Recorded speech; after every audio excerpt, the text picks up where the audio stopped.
बनाई हुई है केल्विन के लिए। कोई इशू नहीं है, उससे कोई बड़ी बात नहीं है। Okay sir, okay sir. Last lecture भी अपलोड नहीं हुआ था सर, तो उसमें आधा घंटा लेट हो गया था मैं उस क्लास के अंदर। अच्छा, मैं ट्राई करता हूँ, बोल दूंगा कि हो सके तो कर दें। मेरे ख्याल से कोई रीजन रहा होगा जिसकी वजह से नहीं किया होगा अपलोड, ओके सर। है ना। हम लोगों ने लास्ट क्लास में एंड कहाँ पर किया था, याद है किसी को? सर आपने लीनियर इक्वेशन स्टार्ट करा सर दिया था और इनिशियली एक्सरसाइज आपने ग्राफ वाला करा दिया था। Exercise 3.2 yes 3.2 sir. के सर आपने कहा क्वेश्चन था नंबर लास्ट 5 में ऑफ क्वेश्चन। एक्सरसाइज 3.2। एक्सरसाइज 3.2 कर लिया था हम लोगों ने। Sir yes sir. ओके ठीक है, हाँ एक्सरसाइज 3.2 याद आ गया, कंप्लीट हो चुका है ना। अब हम लोग डिस्कस करेंगे नेक्स्ट जो टॉपिक्स हैं वो टॉपिक डिस्कस करते हैं।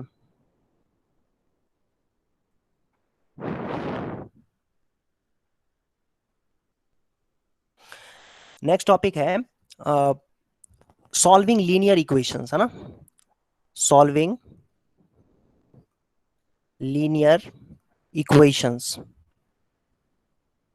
या सिस्टम ऑफ इक्वेशंस। दो इक्वेशन जब दिए होते हैं ना तो उसको सिस्टम ऑफ इक्वेशन कहते हैं। उनको सॉल्व कैसे करते हैं, तो एक बार फिर से रिमाइंड करते हैं बेटा हम लोग। जैसे मान लो कोई भी एक लीनियर इक्वेशन है, इस तरह का जो भी इक्वेशन होता है इसको हम linear equation in two variables कहते हैं। डेफिनेशन उसका ये है कि भाई linear equation in two variable तब कहेंगे जब ये a1 और ये b1 या a या b, इसको a इसको b आप कह सकते हो, ये दोनों के दोनों एक साथ जीरो ना हो। और एक बात और कि ज्योमेट्रिकली अगर हम बात करें तो ये लाइन को रिप्रेजेंट करता है। लाइन को कैसे, x की वैल्यू 0 ले लेंगे तो y की वैल्यू -5/3 हो जाएगी, और फिर y की वैल्यू 0 ले लेंगे तो x की वैल्यू 5/2 हो जाएगी। और फिर इन दो पॉइंट्स को प्लॉट कर देते हैं, 0, -5/3 कहीं यहाँ पर आएगा और 5/2, 0 कहीं पर यहाँ पर आएगा। फिर ये दोनों को मिलाते हुए लाइन ड्रॉ कर देंगे। तो ज्योमेट्रिकली ये लाइन को रिप्रेजेंट करता है। इसके कितने सॉल्यूशंस हो सकते हैं? ऑब्वियसली इनफाइनाइटली मेनी सॉल्यूशंस होंगे। इनफाइनाइटली मेनी x और y के वैल्यूज हमें मिल सकते हैं इसमें, तो ये हमने सीखा था। लेकिन जब दो इक्वेशंस एक साथ आते हैं तो उसको हम सिस्टम ऑफ इक्वेशन कहते हैं, और उसको हम ये नहीं कह सकते हैं कि इसके ऑलवेज इनफाइनाइट सॉल्यूशंस ही होंगे। वो डिपेंड करता है a1/a2, b1/b2, c1/c2, इन सब के ऊपर डिपेंड करता है। और याद करो हम लोगों ने क्या किया था, a1/a2 अगर b1/b2 के इक्वल नहीं है तो यूनिक सॉल्यूशन होता था, यूनिक सॉल्यूशन। और इस केस में हम लोग लास्ट क्लास का एक बार रिवाइज कर लेते हैं। और लाइन की बात करें तो ये दोनों लाइंस आपस में इंटरसेक्टिंग लाइंस होते थे। हाँ, और विजिबल नहीं हो रही। स्क्रीन दिख रही है बेटा सबको? Yes sir. Yes sir, it is visible. हाँ, किसी को हो सकता है वही नेट की, फिर से मैंने बताया ना, वही प्रॉब्लम होगी। क्योंकि अगर एक या दो बच्चे को भी अगर दिख रहा है तो इसका मतलब मेरी तरफ से ओके है ठीक है, वो नेट की प्रॉब्लम होगी उसकी वजह से नहीं दिख रहा होगा। आ जाएगा थोड़ी देर में, रुक जाओ। देखो a1/a2 और b1/b2 बराबर है, बट c1/c2 के बराबर नहीं होता है अगर, तो हम क्या कहते हैं बेटा इसमें, इस केस में कहते हैं कि नो सॉल्यूशन। इस केस में कहते हैं नो सॉल्यूशन। और लाइन कैसी होती है इस केस में? लाइन होती है पैरेलल लाइंस, दो पैरेलल लाइन को रिप्रेजेंट करते हैं। और याद करो a1/a2 अगर b1/b2 और c1/c2 ये तीनों आपस में बराबर होते थे तो क्या होता था? इनफाइनाइटली, हाँ, इनफाइनाइटली मेनी सॉल्यूशंस। और इस केस में क्या होता था? कोइंसिडेंट लाइन हो जाते थे, है ना, एक लाइन के ऊपर दूसरा कोइंसाइड कर जाता था, ओवरलैप कर जाता था। तो ये था सिचुएशन। तो ये खैर रिवीजन हो गया एक तरीके से। अब हम लोग सीखेंगे इसमें, आज जो हम लोग कॉन्सेप्ट डिस्कस करने वाले हैं वो ये है कि लीनियर इक्वेशन को, linear equation in two variables जो होते हैं उसको हम सॉल्व कैसे करते हैं, ठीक है। और कई सारे बच्चों को पता होगा कैसे करते हैं। एक तो मेथड होता है सब्स्टिट्यूशन मेथड, दूसरा होता है एलिमिनेशन मेथड, और तीसरा होता है क्रॉस मल्टीप्लिकेशन। ये तीन हमारे पास चॉइसेस है ना, तीन चॉइसेस होते हैं हमारे पास।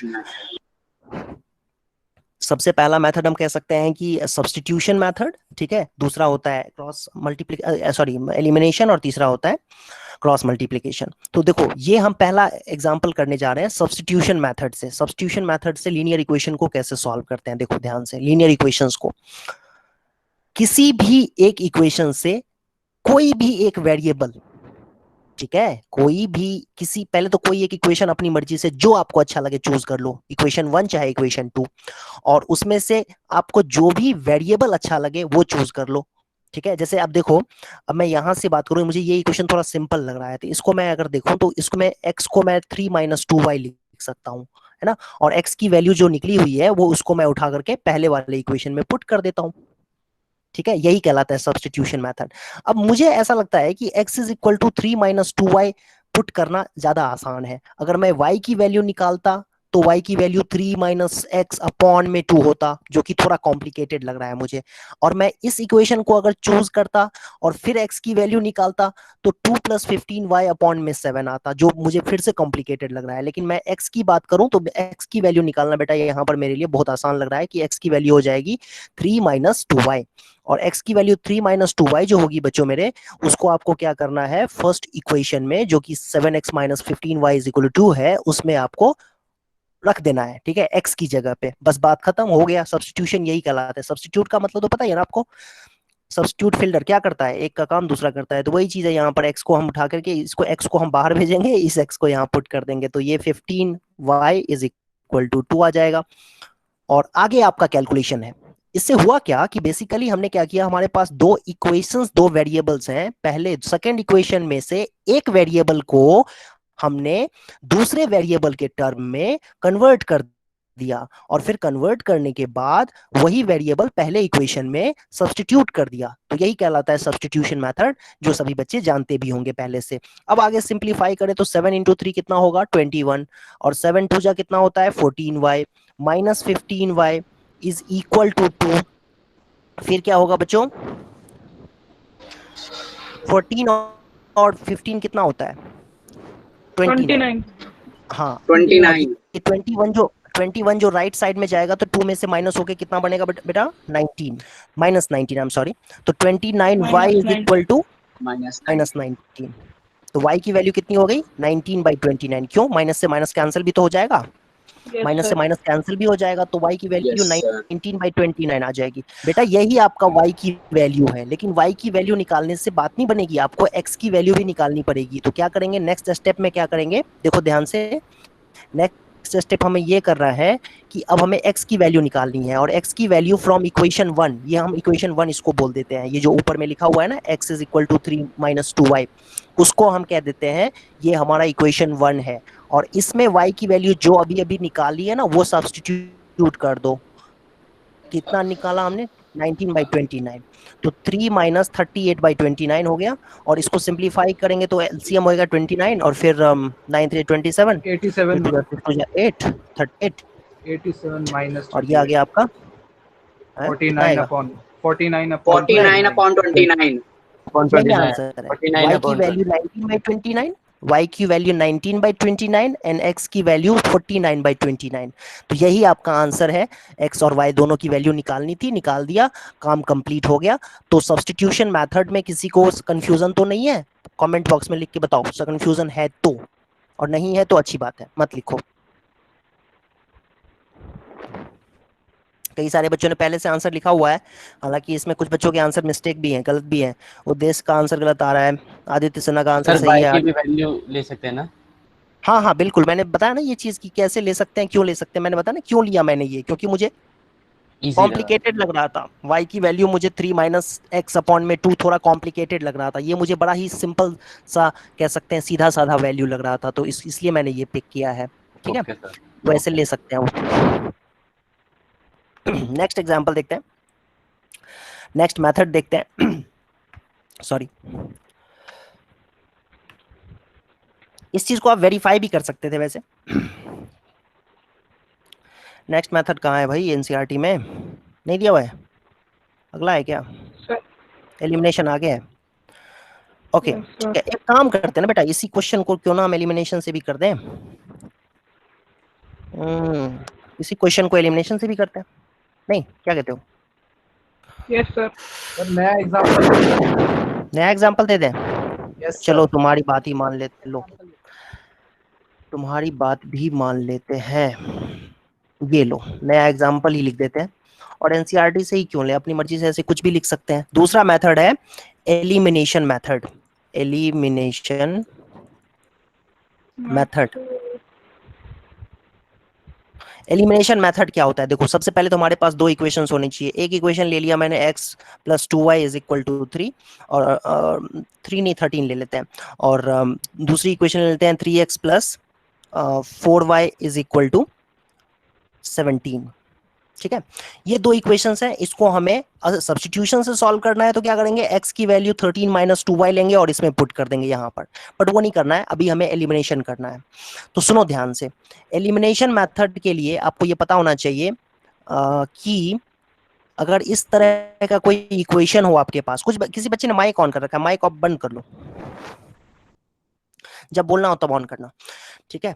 देखो ये दो इक्वेशंस हैं बेटा, a1x plus b1y plus c1 is equal to 0 और दूसरा है a2x plus b2y plus c2 is equal to 0। तो एलिमिनेशन मेथड क्या कहता है पता है, कि कोई भी पहले तो वेरिएबल पिक करो, x और y जो तुम्हें अच्छा लगे, ठीक है, और दोनों ही इक्वेशन में कोएफिशिएंट को बराबर कर दो। अगर तुम्हें मन है, तुम्हारा मन है कि x के कोएफिशिएंट को बराबर कर दें, तो यहाँ तो a1 है और ये a2 है, तो क्या करना चाहिए हमें, बराबर ऐसे थोड़ी अपनी मर्जी से बराबर कर देंगे, बराबर करने के लिए हमें इसको किसी चीज से मल्टीप्लाई करना पड़ेगा और इसको भी किसी चीज से मल्टीप्लाई। जैसे एग्जांपल के लिए इसी में देखो ना, ये x है और ये 3x है, तो तुम्हारा मन है अगर कि x वाले कोएफिशिएंट को हम बराबर करें, तो तुम्हें यहाँ पर 1 दिख रहा है ना, 1 इंटू एक्स है, तो तुम्हें इसको 3 से मल्टीप्लाई करना पड़ेगा, और जब तुम इसको 3 से मल्टीप्लाई करोगे तो खाली x को 3 से मल्टीप्लाई करने से बराबर तो हो जाएगा, बट ऐसा नहीं कर सकते हैं हम, x को 3 से करेंगे तो y को भी करना पड़ेगा और 13 को भी करना पड़ेगा, क्योंकि इक्वेशन में मल्टीप्लाई हो जाएगा पूरा, लेफ्ट हैंड साइड में भी और राइट हैंड साइड में भी बराबर रखना होता है ना हमें।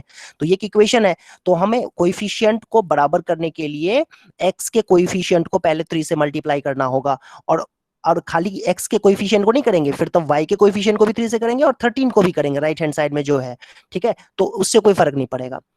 ये तो बात हो गई कि भाई x का कोएफिशिएंट आप अगर बराबर करना चाहते हो तब। अगर आपका मन है कि y का कोएफिशिएंट बराबर करें, है ना, तो देख के पता चल रहा है यहाँ पर 2 है और यहाँ 4 है, यहाँ पर 4 है, यहाँ पर 2 है, y का कोएफिशिएंट पहले इक्वेशन में 2 है और y का कोएफिशिएंट दूसरे इक्वेशन में 4 है, तो बराबर कैसे होगा, जब पहले वाले को 2 से मल्टीप्लाई कर दे, है ना। यहाँ पर देखो पहले वाला जो y का कोएफिशिएंट जो कि 2 है, y का कोएफिशिएंट जो कि 2 है, आप देख सकते हो यहाँ पर मैं कर्सर यहाँ पर मूव कर रहा है मेरा, ये y का जो कोएफिशिएंट 2 है इसको 4 करना है, तो क्या करना पड़ेगा, 2 से मल्टीप्लाई करना पड़ेगा। लेकिन खाली इसी को 2 से मल्टीप्लाई नहीं करेंगे, हमें x के कोएफिशिएंट को भी 2 से करना पड़ेगा और 13 को भी 2 से करना पड़ेगा। तो यही होता है एलिमिनेशन मेथड में कि कोएफिशिएंट को बराबर करना है, ठीक है। तो ये मैंने जो एग्जांपल दिया है बहुत ही सिंपल सा एग्जांपल लिया है, तो इसमें आप जो चाहे कर सकते हो, ठीक है, आप जो चाहे कर सकते हो इसमें। मतलब कहने का मतलब मेरा ये है कि एक मिनट, हाँ, कहने का मतलब मेरा ये है कि x के कोएफिशिएंट को चाहो तो x के कोएफिशिएंट को बराबर कर लो और y का कोएफिशिएंट चाहो तो y के कोएफिशिएंट को बराबर कर लो, और क्वेश्चन के हिसाब से आपको ना आइडिया लग जाएगा कि किसका कोएफिशिएंट बराबर करना ज्यादा आसान है, ठीक है।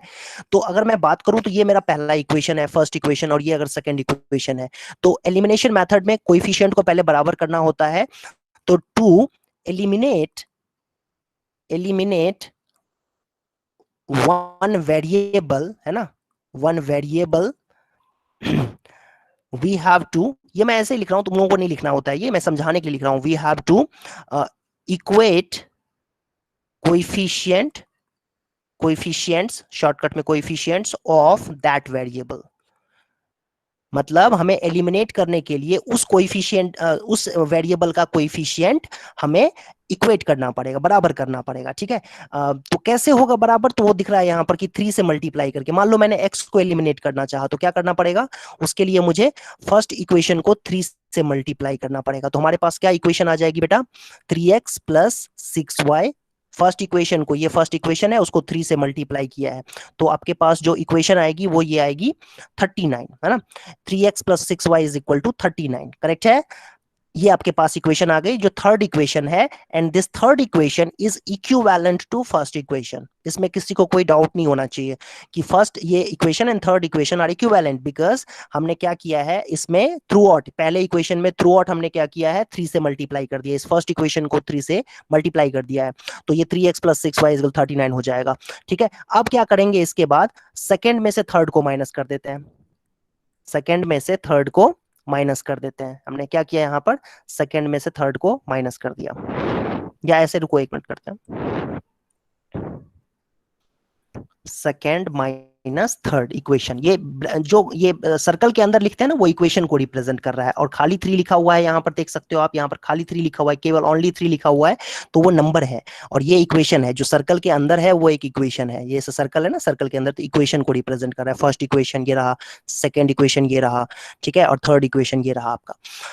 तो सेकंड माइनस थर्ड करेंगे अगर बच्चों, तो क्या आएगा हमारे, एक मिनट जल्दी जल्दी, थर्ड सेकंड में से थर्ड को माइनस करेंगे तो क्या आएगा, 3x plus 4y 2x is equal to 17 है, और 3x plus 6y is equal to 39 है। माइनस करेंगे अगर सब्ट्रैक्ट करेंगे तो ये एलिमिनेट होगा ना, देखो यहाँ से x वाला पार्ट एलिमिनेट हो गया, 2y is equals to 22. x वाला पार्ट एलिमिनेट हो गया, तो यही है प्रोसेस एलिमिनेशन का, यही हमें करना था, एलिमिनेट करना था। तो ये आ जाएगा आपके पास कितना, 2, और ये आ जाएगा 22। तो y की वैल्यू कितनी हो गई, 11। y की वैल्यू क्या होगी बच्चों, 11. ठीक है। और y की वैल्यू अगर 11 आ गई है, तो put this value in either equation, put this value in equation 1 या किसी भी इक्वेशन में, 1 में 2 में, जिसमें आपको अच्छा लगे उसमें पुट कर दो। तो आपके पास x की वैल्यू आ जाएगी ना, 2 इंटू, देखो y की जगह पे, यहाँ पर ध्यान से देखना, ये ऊपर टॉप पे आपको दिख रहा होगा 2y is equal to 13, x plus 2y is equal to 13। इसमें हमें क्या करना है, x की जगह पे, y की जगह पे 11 पुट कर देना है, और उससे आपके पास बच्चों x की वैल्यू आ जाएगी। तो x की वैल्यू क्या होगी, देखो 13 माइनस 22 कितना होगा बेटा, -9। 13 में से 22 माइनस करेंगे तो कितना होगा, -9। तो आई होप ये क्लियर है, y की वैल्यू 11 एंड x की वैल्यू -9, यही आपका आंसर है। तो समझ में आ गया ना सबको, एलिमिनेट कैसे किया जाता है। आई होप मैं समझा Yes, पाया हूँ। sir. Yes, sir. Yes, sir. Yes, sir. Yes, sir. Okay, very good, ठीक है ठीक है ठीक है ठीक है। अब हम लोग आगे करते हैं। ये था एलिमिनेशन मेथड। आई होप सबको समझ में आया होगा, लेकिन प्रैक्टिस करोगे तब इसमें आपको परफेक्शन आएगा, तब आप जल्दी जल्दी कर पाओगे, आपकी स्पीड तभी बढ़ेगी, है ना। और 100% क्लैरिटी के लिए तो बच्चों बहुत ज्यादा प्रैक्टिस करनी पड़ती है, प्रैक्टिस के बिना तो काम नहीं चलेगा। अच्छा, एक और एग्जांपल देखते हैं हम लोग, जो कि एलिमिनेशन नहीं होगा। अच्छा, मैं आप लोगों से करवाता हूँ मैं, चलो एलिमिनेशन मेथड से। फंडामेंटल टॉपिक है ना, लीनियर इक्वेशन। हाँ, बहुत बेसिक है, बिल्कुल। अरे लीनियर इक्वेशन में ना सब कुछ बेसिक्स ही है, ठीक है। लीनियर इक्वेशन में ऑलमोस्ट जितनी भी चीजें हम लोग करेंगे वो सब बेसिक्स ही होगा, ठीक है। और ये ऑब्वियसली बेसिक है, और इसमें 2-3 टॉपिक्स ही हैं, उसके बाद तो चैप्टर ही कंप्लीट हो जाएगा। एक क्वेश्चन मैं आप लोगों को दे रहा हूं, वो आप लोग सॉल्व करो, ठीक है। Example, solve system of equations, ये आप लोगों को सॉल्व करना है बेटा। x 2x plus 3y is equal to 9 and 3x plus 2y is equal to 11 by elimination method। तो सभी बच्चे ईमानदारी से करेंगे सॉल्व, इसको ईमानदारी से ही करेंगे, क्योंकि मैं अभी देख तो सकता नहीं।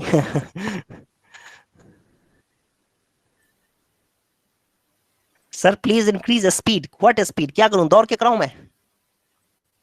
क्या करना है, स्पीड इंक्रीज कैसे करना है बेटा, बताओ।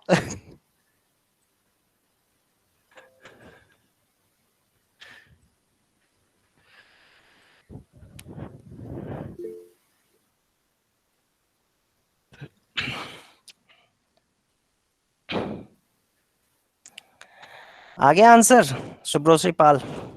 यस सर, आ गया आंसर।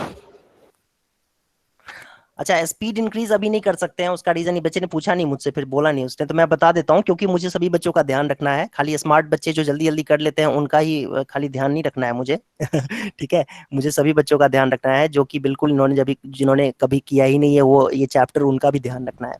तो करेंगे, आप लोगों के लिए मुश्किल क्वेश्चन दे दूंगा मैं, करना आप घर पे प्रैक्टिस। ओके ओके, ठीक है। देखो बेटा, किसका कोएफिशिएंट बराबर करें, एक्स का या वाई का, आपकी मर्जी है। मुझे तो लग रहा है, हाँ, दोनों में मुझे लग रहा है एक ही जैसा है, एफर्ट है, एक ही जैसा एफर्ट लगेगा। मतलब ये 2 है यहाँ पर और यहाँ 3 है, तो ये 3 तो बना नहीं सकते इसको, और इसको हम 2 बना तो सकते हैं वैसे, लेकिन बनाने का सेंस नहीं बनता है। तो इसको क्यों ना हम 2 और 3 है तो 6 कर दें, दोनों को, इसको भी 6 कर दें और इसको भी 6 कर दें, ठीक है।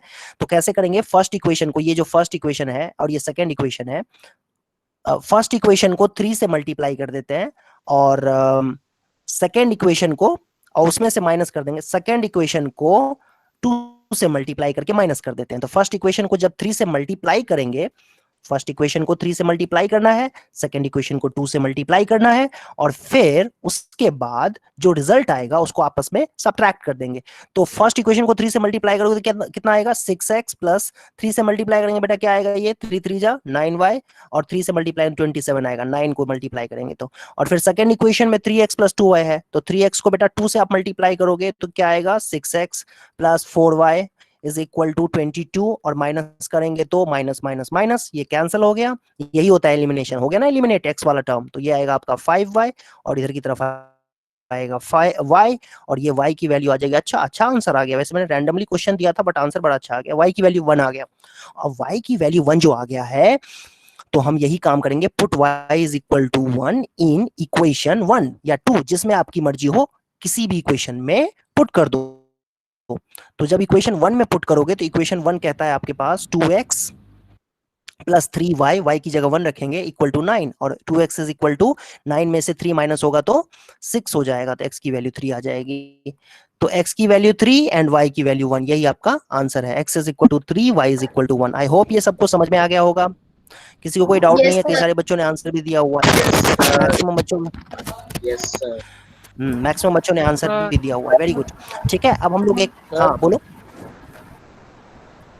सर स्कूल वाले सर कहते हैं कि बोर्ड में ना अलग से x और y की वैल्यू लिखनी पड़ती है, नहीं तो वो मार्क्स काट देते हैं। कैसे, क्या करना पड़ता है स्कूल में? x और y की वैल्यू अलग से एक ब्रैकेट में बना के लिखनी पड़ती है। हाँ, लास्ट में आप कर सकते हो, वैसा कोई इशू नहीं है, लास्ट में कर देना चाहिए। देखो हर एक स्कूल की डिमांड अलग अलग होती है, तो ऐसे लिख सकते हैं x is equal to 3 and y is equal to 1, तो ये फाइनल स्टेप इस तरीके से आप चाहो तो कर सकते हो। ये प्रेजेंट इस तरीके से भी लास्ट में एंड में लिख सकते हो, कोई इशू नहीं है। बोलो सर बोर्ड में तो जितना लिखे उतना ज्यादा बेहतर है ना? नहीं, ऐसा कुछ नहीं होता है कि ज्यादातर मतलब कुछ भी थोड़ी लिख देंगे, अब जो अच्छा होगा वही ना, मतलब ये तो देखो एग्जाम जो होता है ना बेसिकली टेस्ट होता है, बच्चे का नॉलेज का टेस्ट होता है। तो मान लो कि किसी बच्चे को बोलना है फ्रीडम मूवमेंट पे, ठीक है, और वो जीडीपी पे बोलना स्टार्ट कर देगा, तो इससे कोई इम्प्रेस नहीं होगा, कोई वहां पर ऐसा नहीं है कि कोई वहां पर बंदा इम्प्रेस हो जाएगा, उसे लगेगा तुम टॉपिक से भटक गए हो। तो हाँ, अगर टॉपिक में ही आप डिटेल में कोई चीज बता रहे हो, अच्छी बातें बता रहे हो, तो वो अप्रिशिएट किया जाएगा। बट आप मुद्दे से भटक के अगर कुछ उल्टा सीधा लिख दोगे तो वो अप्रिशिएट नहीं किया जाएगा। ठीक है, तो ज्यादा लिखना ठीक है, ज्यादा लिखना चाहिए, बट कुछ भी लिख दोगे तो वो मेरे ख्याल से अप्रिशिएट नहीं किया जाएगा, ये इस बात का ध्यान रखना है। आई होप समझ में आ गया होगा सबको। नेक्स्ट है क्रॉस मल्टीप्लिकेशन मेथड। ये था बच्चों एलिमिनेशन। अब हम लोग करेंगे क्रॉस मल्टीप्लिकेशन मेथड।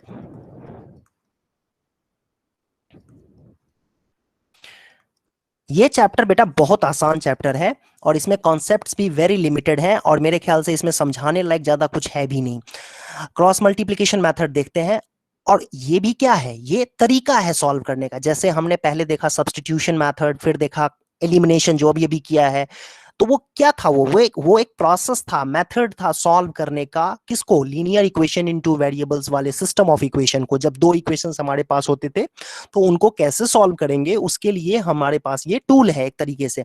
तो ये तीसरा प्रोसेस है, तीसरा तरीका है, तीसरा मेथड है हमारे पास, जिससे हम लीनियर इक्वेशन को सॉल्व कर सकते हैं। ठीक है, और भी मेथड होते हैं, लेकिन हमारी क्लास में इतना ही दिया हुआ है। तो क्रॉस मल्टीप्लिकेशन क्या होता है ये हम समझते हैं। देखो मैं आपको एक इक्वेशन से समझा देता हूं। और कौन सा मेथड हो सकता है? और होता है डिटरमिनेंट होता है, आगे और भी होते हैं, डिटरमिनेंट मैट्रिसेस होते हैं, उनसे सॉल्व लीनियर इक्वेशंस को किया जाता है।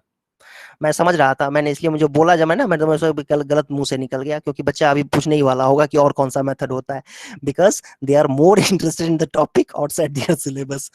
ये एक बहुत बड़ी जो प्रॉब्लम होती है, तो मैं सावधानी से आगे से ध्यान रखूंगा। ठीक है, क्रॉस मल्टीप्लिकेशन मेथड क्या होता है? क्रॉस मल्टीप्लिकेशन मेथड को मैं एक एग्जांपल से आपको समझाता हूं। देखो मैंने एक इक्वेशन लिखा, x plus 3x plus Y is equal to 17, और दूसरा इक्वेशन लिख दिया मैंने 4x माइनस 3, इनफैक्ट ये -17, इसको -17 इज इक्वल टू 0 लिख देते हैं, स्टैंडर्ड फॉर्म में लिख देते हैं। स्टैंडर्ड फॉर्म होता है ax plus by plus c is equal to 0, तो स्टैंडर्ड फॉर्म में लिख दिया। अच्छा ये हो गया मेरे पास दूसरी इक्वेशन, ये दूसरी इक्वेशन आ गई मेरे पास। अब इन दोनों को सॉल्व करना है।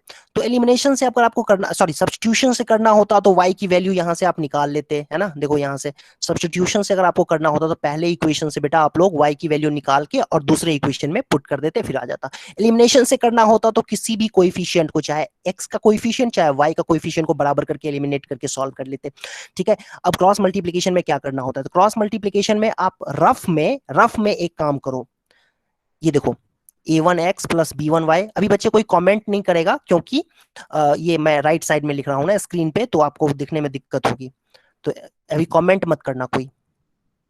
ये देखो ये हमारे पास स्टैंडर्ड इक्वेशंस हैं, दो इक्वेशन हैं और ये दोनों इक्वेशन मिलके सिस्टम ऑफ इक्वेशंस बनाते हैं, सिस्टम ऑफ इक्वेशन कहलाता है ये।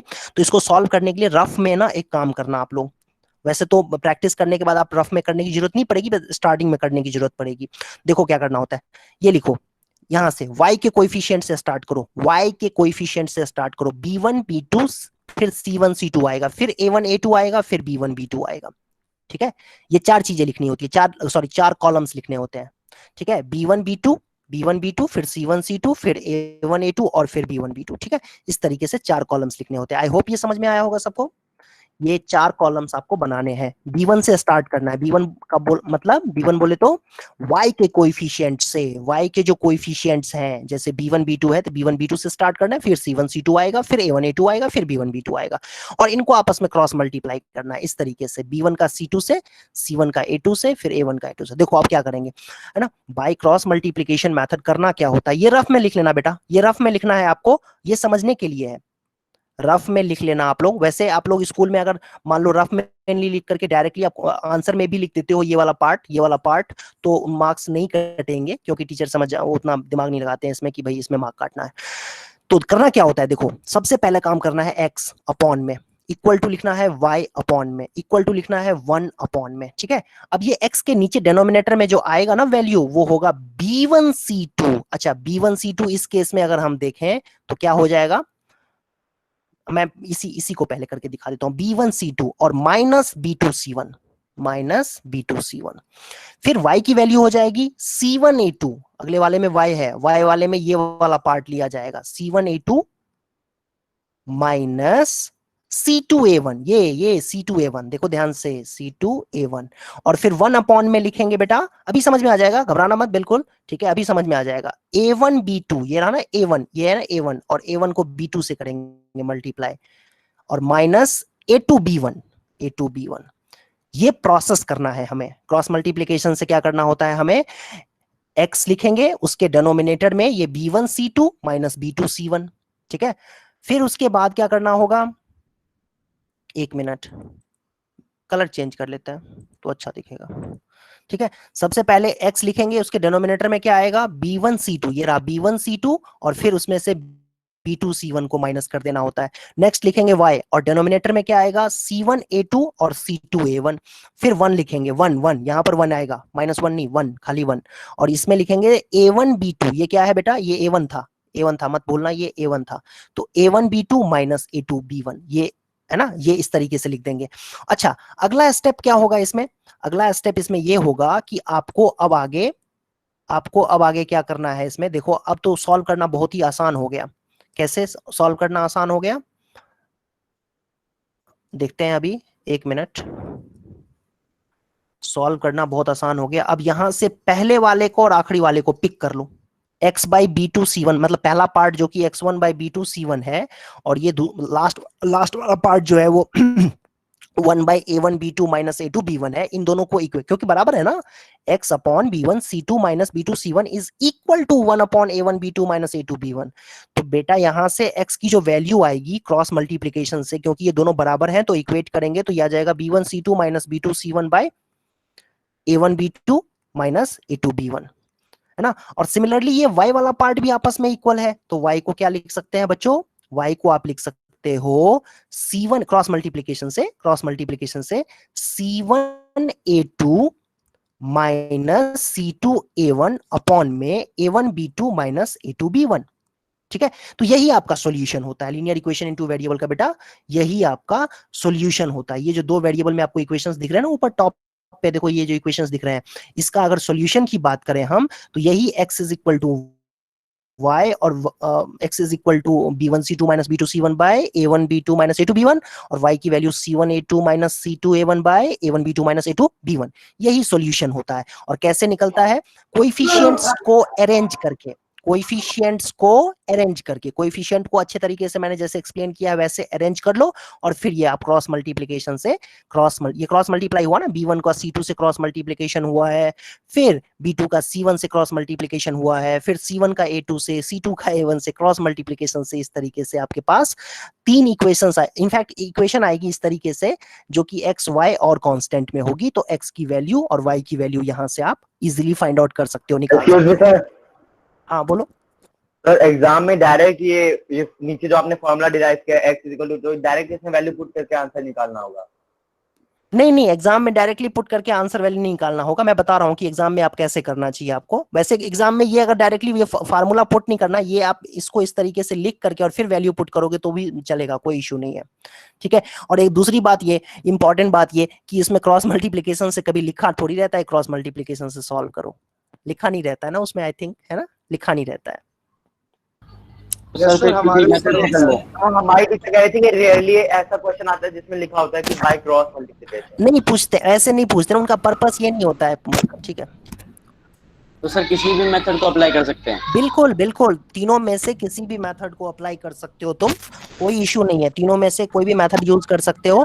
और ये समझाने के लिए किया है, जिसका कि आगे जाकर के मैथ्स कोई पढ़ेगा ना, जैसे 12th क्लास में कोई बच्चा जाएगा, 12th क्लास में जाके मैट्राइसिस पढ़ेगा, तो उसको ये पता होगा, तो उसको आसानी होगी समझने में, इसीलिए वो थोड़ा सा ना आइडिया दे देते हैं आगे की मैथमेटिक्स में। जो बच्चा आगे मैथ्स या इंजीनियरिंग करेगा या साइंस पढ़ेगा, फिजिक्स केमिस्ट्री पढ़ेगा, तो उसके लिए ना ये हेल्पफुल रहता है, कहीं ना कहीं वो जरूर इसको फेस करेगा आगे, तो इसीलिए उसको बेसिक एक तरह से कह सकते हैं इंट्रोडक्शन दे दिया गया है ना, कि ये आपको आगे चल के काम आएगा।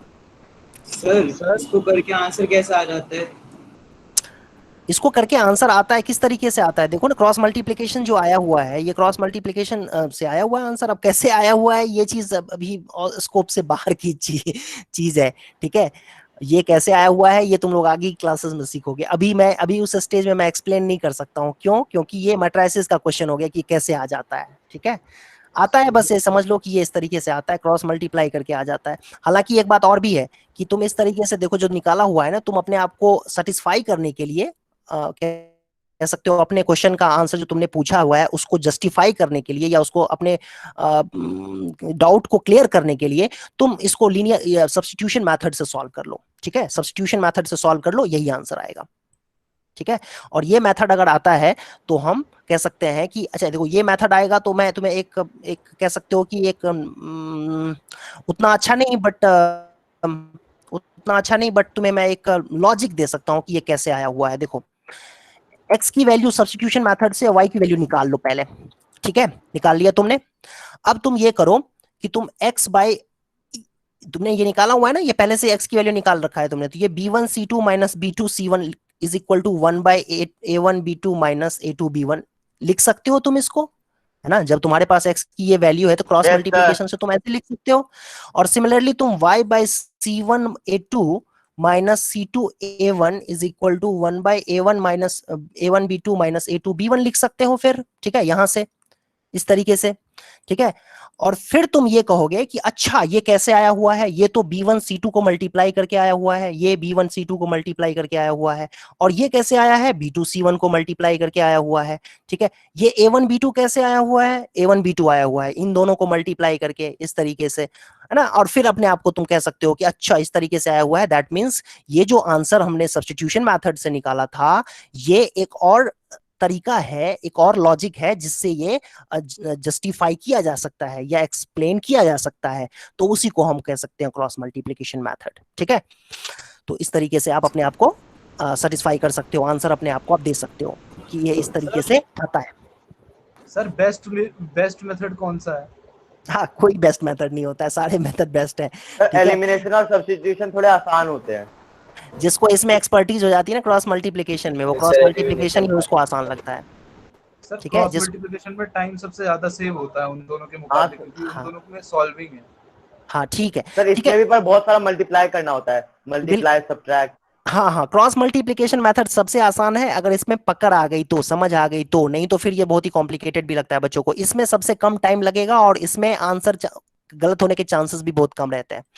ठीक है बेटा, तो अब हम लोग इसको करके दिखाता हूं मैं तुम लोगों को कैसे, वो मेथड जो अभी एक्सप्लेन किया है मैंने उसको मैं अब इस क्वेश्चन पे अप्लाई करूंगा। ठीक है, ठीक है, वायरस का टेस्ट हो गया, क्या कहते हैं उसको, क्या कहते हैं, एंटीबायोटिक बना लिया है। अब हम लोग इसके ऊपर, वायरस के ऊपर लगाते हैं, देखते हैं क्या काम करता है कि नहीं करता है। ये रहा हमारा B1, y का कोएफिशिएंट। ठीक है, देखो यहां पर देखो बेटा ध्यान से, y का कोएफिशिएंट क्या है, 1 और -3, तो ये रहा 1 और -3। फिर अगला है -17, कांस्टेंट टर्म, -17 -5। फिर अगला आएगा 3,4। फिर आएगा 1 और -3। अब लगा दो क्या, क्रॉस मल्टीप्लीकेशन मेथड। 1 इंटू -5 क्या होगा बेटा, -5। ओहो, स्क्रीन पे कुछ दिख रहा है, बैटरी लो, हाँ सर दिख रहा है, क्लियर है। बैटरी देख रहा है सर। क्लियर है, क्लियर है। 1 इंटू -5 क्या आएगा बेटा, -5। और फिर देखो ध्यान से, ये 3 इंटू -17 क्या हो जाएगा, एक मिनट, ये 3 इंटू जो -17 है नहीं, अपने आप में 51 है। -3 इंटू -17, -3 इंटू -17, देखो ध्यान से, -3 इंटू -17। मैं रेड से दिखाऊं, रेड पेन से, कि समझ में आ गया सबको, सर आ गया, आ गया, आ गया। Very good. यस। ये आ गया Minus- सर। ये 51 है, -3 और -17, 51 है, बट यहाँ पर माइनस का साइन होता है, ये माइनस का साइन होगा तो -51 हो जाएगा ये, तो है ना। इस तरीके से लिखना समझ में आना चाहिए, प्लस माइनस के साइन में मिस्टेक मत कर देना, नहीं तो हो गया काम। ठीक है, सारी मेहनत पे पानी फिर जाएगा। और फिर y आएगा। ठीक है, अब फिर देखो ये 17 को -17, ये -17 है और इसको 4 से मल्टीप्लाई करना, -68 होगा। और ये -5 और 3 को करेंगे तो, -5 और 3 को मल्टीप्लाई करेंगे तो -15 होगा। और यहाँ पर जो फार्मूला होता है उसमें ऑलरेडी माइनस का साइन लगा होता है, तो ये क्या हो जाएगा, +15 हो जाएगा। ठीक है, फार्मूला क्या था, एक बार आप चाहो तो वो रिविजिट कर सकते हो, क्या था फार्मूला, x1/xy, ये था B1C2 माइनस B2C1, ठीक है, is equal to y by, है ना, क्या था, C1A2 माइनस A1C2 और इक्वल टू 1 अपॉन में, फिर क्या था, बेटा, A1B2 माइनस A2B1, इस तरीके से था फार्मूला। ठीक है, तो ये था फार्मूला। तो माइनस का साइन होता है यहाँ पर, इंपॉर्टेंट बात समझना आपको यह है कि माइनस का साइन होता है, वो ध्यान रखना है। तो माइनस का साइन यहाँ पर है, लेकिन यहाँ प्लस हो जाएगा, क्यों, क्योंकि ये -5 इंटू 3 ऑलरेडी -15 है, और माइनस माइनस प्लस हो जाता है। और 1 अपॉन में ये 3 को 3 से मल्टीप्लाई करेंगे, क्या आएगा, सॉरी 3 को -3 से मल्टीप्लाई करेंगे, क्या आएगा, -9। ये प्लस माइनस के साइन में बहुत सावधानी बरतनी है। 3 को -3 से करेंगे तो क्या आएगा, -9। और फिर 4 को 1 से करेंगे बेटा तो क्या आएगा, 4, और माइनस का साइन होता है इसलिए -4, हो गया काम खत्म। x अपॉन में ये हो जाएगा -55, ये हो जाएगा y अपॉन में, इसको करो सिंप्लीफाई, -68 में 33, सॉरी -68 में +15 करना है तो कितना आएगा बेटा, आई थिंक 53, सर, -53। सर हाँ वो -5 और सर वो 51 प्लस का नहीं होना चाहिए। सर वो माइनस 51 प्लस का, माइनस सर, का होगा ना, सर वो हाँ। माइनस का 15 होना चाहिए y के नीचे सर, बिकॉज -5 इंटू 3 हो रहा है। अरे बेटा यही तो इतनी देर से एक्सप्लेन किया मैंने, तुमने समझा नहीं, ध्यान से समझा नहीं तुमने। ठीक है, देखो सबसे पहले क्या करना होता है, मैं फिर से दोबारा एक्सप्लेन कर देता हूँ, रुको इस चीज को। देखो पहले लिखेंगे 1, फिर लिखेंगे -3, फिर लिखेंगे -17, फिर लिखेंगे -5, फिर लिखेंगे 3, फिर लिखेंगे 4, फिर लिखेंगे 1 और फिर लिखेंगे -3। ठीक है, पहले 1 को 5 से मल्टीप्लाई किया जाता है तो क्या आएगा, -5 आएगा। ठीक है, और फिर ना इन दोनों को मल्टीप्लाई करके, इन दोनों को आपस में मल्टीप्लाई करके और माइनस किया जाता है, माइनस, तो -3 और -17 क्या होगा मल्टीप्लाई करके, +51, और +51 माइनस करना है हमें, दोनों को मल्टीप्लाई करके और फिर माइनस करना है, समझो इस बात को। मैंने इस पे इसलिए तो जोड़ दिया था, मैंने रेड पेन से क्यों किया था, वही तो एक्सप्लेन करने के लिए।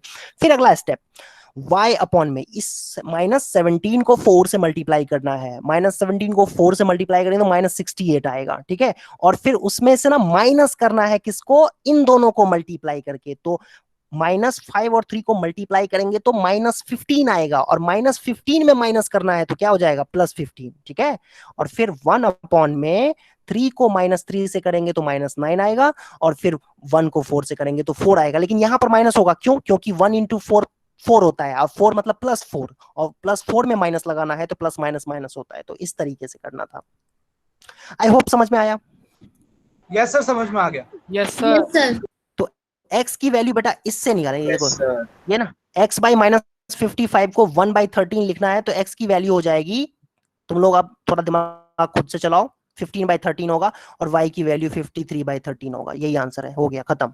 सर यही करना सर था। वो 56 होना चाहिए। तो -5 -51 सॉरी -56 होता है। सॉरी सॉरी, ये 56 होगा। हाँ सॉरी, ये 56 हो जाएगा, ठीक है। -51 और -5 -56 होता है, तो 56 हो जाएगा, माइनस से माइनस कैंसिल हो जाएगा, ठीक है। यही आंसर है आपका। आई होप ये समझ में आया होगा, और नहीं समझ में आया है तो मैं एक और एग्जांपल देता हूं जो तुम लोग ट्राई करोगे, ठीक है। ओके देखो, solve by cross multiplication method, CMM, cross multiplication method. 3x minus y minus 5 is equal to 0, 2x minus 4y is equal to 13। तो सबसे पहले तो A1 B1 C1 को पहचानो, इसमें कौन सा है। और उसमें स्टार्ट करते हैं कैसे, B1 से स्टार्ट करते हैं, B1 B2 C1 C2, ये ना। देखो A1x plus B1y plus C1 is equal to 0। करना स्टार्ट कर दो सभी बच्चे, और आंसर कमेंट बॉक्स में लिख के बताओ। और जिन बच्चों को अभी भी डाउट है, मैं उनके लिए दोबारा लिख देता हूं, भूल गए होंगे वो बच्चे, तो उनके लिए मैं फिर से, सॉरी B1 होगा ये, B1 B2 लिख देता हूं। ये लिखना होता है x bye B1 C2। B1 पहचानो कि कौन B1 है, कौन B2 है, कौन C1 है, कौन C2 है, ये पहचानना जरूरी है बेटा।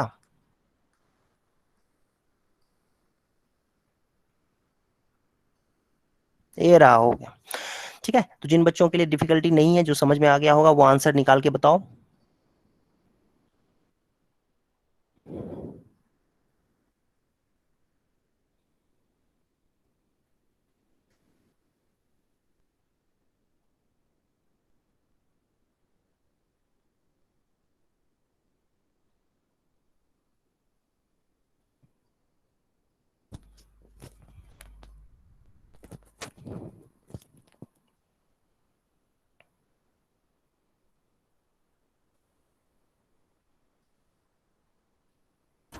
Sir x 7/10।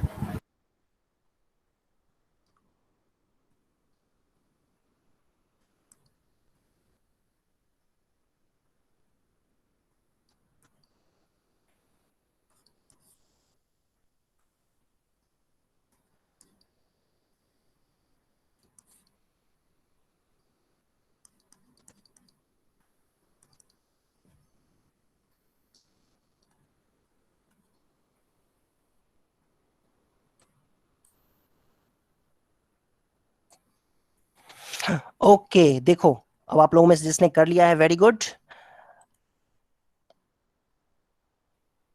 कई सारे बच्चों ने आंसर दिया हुआ है, हालांकि कई बच्चों के आंसर मुझे गलत लग रहे हैं इसमें। सर सर इसमें हाँ -10 होगा y के नीचे। हाँ जी, y के नीचे,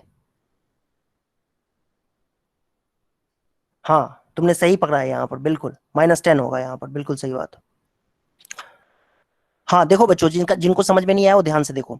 सबसे पहले तो कोएफिशिएंट्स की बात कर लेते हैं। तो ये -y का कोएफिशिएंट से स्टार्ट करेंगे, तो -1 -4 आ जाएगा। फिर कांस्टेंट टर्म आता है, तो कांस्टेंट टर्म देखें अगर, तो ये ना पहले तो सेकंड इक्वेशन जो है स्टैंडर्ड फॉर्म में है ही नहीं। स्टैंडर्ड फॉर्म में लिखो पहले, ठीक है।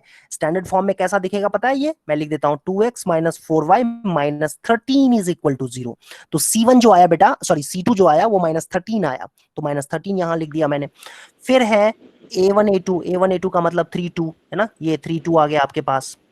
फिर आएगा -1 -4, और दैट्स इट। अब इसके बाद क्या करना है, x अपॉन में इन दोनों को मल्टीप्लाई करना है। तो -1 और -3 को 13 को मल्टीप्लाई करेंगे तो +13 हो जाएगा। और फिर देखना ध्यान से, इसमें आप, जब आप, किसी का माइक ऑन है, जब आप इन दोनों को आपस में मल्टीप्लाई करोगे, ठीक है, सॉरी, इन दोनों को जब आप आपस में मल्टीप्लाई करोगे, इन दोनों को, तो ये ऑलरेडी जो प्रोडक्ट आएगा ना, ध्यान से देखना, ये प्रोडक्ट जो है ये 20 आएगा, -5 और -4। लेकिन हमें माइनस साइन के साथ लिखना होता है ना, तो -20 लिखेंगे। फिर इसके बाद इसी तरीके से अब 5 को 2 से मल्टीप्लाई करेंगे तो, सॉरी, -5 को 2 से मल्टीप्लाई करेंगे तो -10 आएगा। और फिर ये -13 को ये -13 को जब 3 से मल्टीप्लाई करेंगे बेटा तो -39 आएगा, लेकिन -39 के साथ माइनस का साइन है यहाँ पर, देखते हो ना यहाँ पर माइनस का साइन होता है, ये देखो माइनस का साइन है यहाँ पर y अपॉन में, तो प्लस हो जाएगा। और 1 अपॉन में ये देखो 3 को -4 से मल्टीप्लाई करेंगे तो -12 आएगा, और फिर 2 को -1 से मल्टीप्लाई करेंगे तो -2 आएगा, बट यहाँ पर +2 हो जाएगा। क्यों? क्योंकि यहाँ पर माइनस का साइन होना चाहिए था, लेकिन माइनस माइनस प्लस हो जाता है। अब आगे आप कैलकुलेशन करना है आपको, तो बहुत आसान काम है कैलकुलेशन करना। x अपॉन में -7 आएगा, फिर y अपॉन में ये कितना आएगा 29, और ये इक्वल आ जाएगा 1/-10। तो आपके पास x की जो वैल्यू आएगी, x/-7 कितने के बराबर है? 1/-10। x/-7 कितने के बराबर है? 1/-10। तो दोनों को इक्वेट करेंगे, x/-7 को x/-7 को अगर 1/-10 के इक्वेट करेंगे तो ये माइनस से माइनस कैंसिल हो जाएगा, तो x की वैल्यू 7/10 आ जाएगी। ठीक है, तो 7/10 हो गया। सिमिलरली y/29 को अगर 1/-10 के बराबर अगर लिखेंगे तो बेटा क्या आएगा? -29/10। तो यही आपका आंसर है, x की वैल्यू 7/10 एंड y की वैल्यू -29/10। तो इसमें किसी को डाउट हो तो बताओ। सर नो बोलो। सर, बोलो बोलो। सर हमारे मैम ने बोला था कि 3x माइनस अगर 5 को हम RHS में लेते हैं तो हाँ। सर जो 1 लगाया हमने थर्ड वन, तो उसे सर -1 ले लेते हैं। नहीं, मैं वो बात ठीक है तुम्हारी, उस तरीके से समझ सकते हैं, लेकिन स्टैंडर्ड फॉर्म यही होता है। ठीक है, वो उससे सही आ जाएगा, 5/13 ही आ जाएगा फिर। ठीक है, 5/13 5 और 13 आ जाएगा, मतलब -5 की जगह यहाँ पर सेकंड स्टेप में जो है ना -5 की जगह 5 आ जाएगा, फिर 13 की जगह 13 आ जाएगा। लेकिन स्टैंडर्ड फॉर्म यही होता है आपका, मतलब सब कुछ लेफ्ट हैंड साइड में होना चाहिए, राइट हैंड साइड में 0 होना चाहिए। तो वो प्रोसेस अगर याद रखते हो तो ज्यादा अच्छा है। Okay, yes sir. Yes sir, yes sir. Yes sir. I hope clear है, सब कुछ समझ में आ गया होगा सबको। यस कोई सर। Yes sir. सर किसी ने चैट बॉक्स में लिखा है कि -29 कैसे आ गया? सर -29 कैसे हुआ? -29 कैसे हुआ? कहाँ है -29 भाई? अच्छा, ये दोनों -10 है ना, y/29 1/-10 के बराबर है, और जब इन दोनों को इक्वेट करेंगे तो माइनस तो कहीं जाएगा नहीं ना, माइनस तो यही रहेगा ना, तो -10 ऊपर चला जाएगा। मतलब यहां से y की वैल्यू 29/-10 होगी, लेकिन -10 को मैंने ऊपर लिख दिया, मतलब माइनस को सॉरी ऊपर लिख दिया, तो -29/10 हो जाएगा। ठीक है, फाइट करना चाहिए। देखो, लर्निंग का सबसे प्रोसेस क्या होता है? फाइट करना। हम आज जो कुछ भी है ना अपने फाइट की वजह से है। अगर बचपन में ना जब बच्चे का जन्म होता है, वो छोटा रहता है, वो फाइट करता है जीने के लिए। जब देखना उसको भूख लगती है तो कितना चीखता है, चिल्लाता है। ठीक है, वो फाइट है, जिंदगी से फाइट वहीं स्टार्ट हो जाती है। तो उसको खाना मिलता है, फिर मम्मी पापा समझते हैं खाना मिलना है। ठीक है, उसके बाद फाइट करता है बच्चा साइकिल के लिए, उसके बाद फाइट करता है बच्चा अच्छे कपड़ों के लिए, शूज के लिए। ठीक है, वीडियो गेम्स के लिए, मोबाइल फोन्स के लिए, लैपटॉप के लिए, मोबाइल्स के लिए। फाइट होती है हाँ, क्या कह रहे हो? लाइफ में, फाइट ही चलती रहती है। हाँ, तो मैं ये कहना चाह रहा हूँ कि लर्निंग जो है ना एक लड़ाई है, फाइट है। ठीक है, अज्ञानता से मुक्ति पाने के लिए एक लड़ाई है, ये फाइट है, जिसमें आपको लड़ते रहना पड़ेगा। ठीक है, आपका दिमाग हमेशा कंफ्यूज करेगा या वो रेसिस्ट करेगा कि क्यों इतना एफर्ट लगाना सीखने के लिए, लेकिन ह्यूमन सिविलाइजेशन आगे नहीं बढ़ पाएगी जब आप इस तरीके से करोगे। तो फिर ना मतलब सीखना छोड़ दोगे या फाइट करना बंद कर दोगे। तो फाइट करना पड़ेगा। ठीक है, लड़ना पड़ेगा समझने के लिए कि कैसे हो गया। अपने आप से क्वेश्चन करो, है ना, आंसर ढूंढने की कोशिश करो, लगे रहो फुल टाइम। ठीक है, अब हम लोग 3 तरीके से हम लोगों ने लीनियर इक्वेशन इनटू वेरिएबल्स को सॉल्व करना सीख लिया। ठीक है, यस सर। अब ये तीनों अब क्वेश्चंस करने पड़ेंगे, क्योंकि ये खाली प्रोसेस सीख लेने से तो बात नहीं बनेगी, क्वेश्चन करने पड़ेंगे सॉल्व इसमें। तो मैं कुछ एग्जांपल्स लिख रहा हूं जो आप लोगों को सॉल्व करना है। ठीक है, सर और 45 मिनट मैथ भी तो होगी ना? आज डीपीपी, हाँ मैट करेंगे, आज थोड़ी देर मैट भी करेंगे। अभी 20 हुआ है ना, 20 मिनट्स करेंगे, लास्ट के 20 मिनट्स करेंगे। Okay sir. 20 मिनट सफिशिएंट होता है, पता है, इसमें ना बहुत ज्यादा मुझे एक्सप्लेन नहीं करना पड़ता ना, इसीलिए सफिशिएंट है। थोड़ा सा बताऊंगा, तुम लोग खुद से करना। हाँ बोलो। सर फर्स्ट 20 मिनट्स करवा सकते हो आप मैथ अगली क्लास से? सब प्लीज। अरे बेटा, मेरा मोटिवेशन डाउन हो जाएगा मैट करा के। पहले 20 मिनट में मैट करा दूंगा ना तो मेरा मोटिवेशन ही डाउन हो जाएगा, मेरी बैटरी डिस्चार्ज हो जाएगी। सर मैथ में बहुत ही गंदे मार्क्स आए मेरे इस बार। सर इस बारी के मैथ के पेपर में अरिथमेटिक प्रोग्रेशन के क्वेश्चन आ रखे थे। वो मैथ नहीं है, बट अरिथमेटिक प्रोग्रेशन क्या है? सर जीपी के भी थे, जीपी मतलब वो के। बहुत बेसिक थे। अरे वो मैथ ही होता है, अरिथमेटिक ज्योमेट्रिक सब मैथ ही होता है। सर मेरे 65 आए हैं। ओके 65 आए हैं। सर मेरे 90। सर मेरे 72। अच्छा ये बताओ किसी बच्चे के 95 प्लस आए हैं तो वो कमेंट बॉक्स में लिख के बताए। 95 प्लस। सर मेरे 96। नाम बताओ।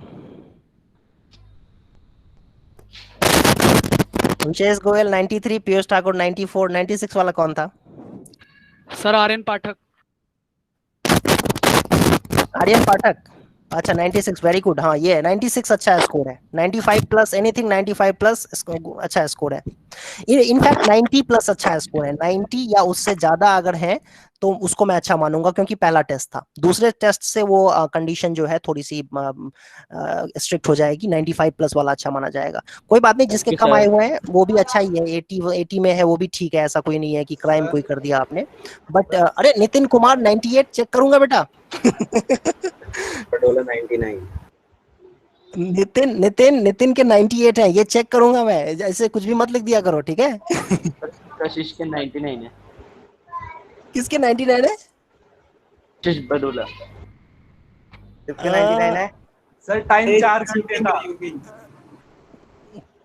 कशिश बडोला। अच्छा ये 99 है, वेरी गुड।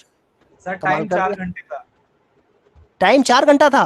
और Yes, sir. 4 घंटे थे। वाले में भी। एक मिनट एक मिनट एक मिनट। ये एकेडमिक यमुना विहार से कोई है? एकेडमिक यमुना विहार से?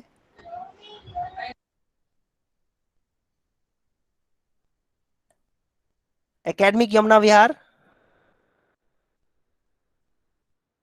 नहीं है कोई अभी। ठीक है, रिस्पॉन्स नहीं कर रहे हैं। ओके ठीक है, मैं उनको बताने वाला था। मैंने बोला था उसमें 2 घंटे का टाइम है और मैंने लिख के भेजा था, मैसेज किया था मैंने। मिस्टेक से गलती से तुम लोगों को ज्यादा टाइम मिल गया। Hello sir. हाँ मैम, ये टेस्ट हाँ हुआ था बच्चों का ना, इसमें ज्यादा टाइम दे दिया। 4 घंटा दे दिया। आई थिंक 2 घंटे का टेस्ट था ये। हाँ सर, एक्चुअली वो लाइव होना था ना, तो वो लाइव की 4 घंटे की जगह लाइव की जगह वो पूरा टाइम ही 4 घंटे का हो गया था। अच्छा अच्छा अच्छा। हाँ कई बच्चों के अच्छे नंबर आए हैं, खुद बता रहे हैं कि ये ज्यादा टाइम दे अच्छा दिया था, 4 घंटे। अच्छा अच्छा, ठीक है। हाँ आगे से ये ध्यान रखना मैम, है ना, दो घंटे का ही होगा। ठीक है सर सर। बड़ा करके जब 2 हम घंटे लिखते थे पहले ही तब दिया 4 घंटे का था। होता था। सर एक चीज पूछनी है, ये विपिन त्यागी कौन है? विपिन त्यागी क्या बता रहे हो? बताओ भाई, विपिन त्यागी। मैम प्रतीक हो। Prateek. Yes ma'am. Okay okay. Ma'am वो मैम दूसरे फोन में ले रहे हैं, मामा वाले में। ओके ठीक है, स्टार्ट करते हैं हम लोग। अभी मैं क्वेश्चन लिख रहा हूँ। ये 2 क्वेश्चन लिख दिया है मैंने इस पे। 3.4 एक्सरसाइज का 4 क्वेश्चन है बेटा। आप लोगों को इन चारों क्वेश्चंस को जल्दी जल्दी सॉल्व करना है। और इसको कैसे करना है देखो, एलिमिनेशन एंड सब्स्टिट्यूशन मेथड। सुनो, मैं एक इसमें आइडिया देता हूँ। इसको करना है, फर्स्ट वाले पार्ट को करना है एलिमिनेशन से, ठीक है। सेकेंड को करना है सब्स्टिट्यूशन से, और थर्ड को करना है क्रॉस मल्टीप्लीकेशन से, ठीक है।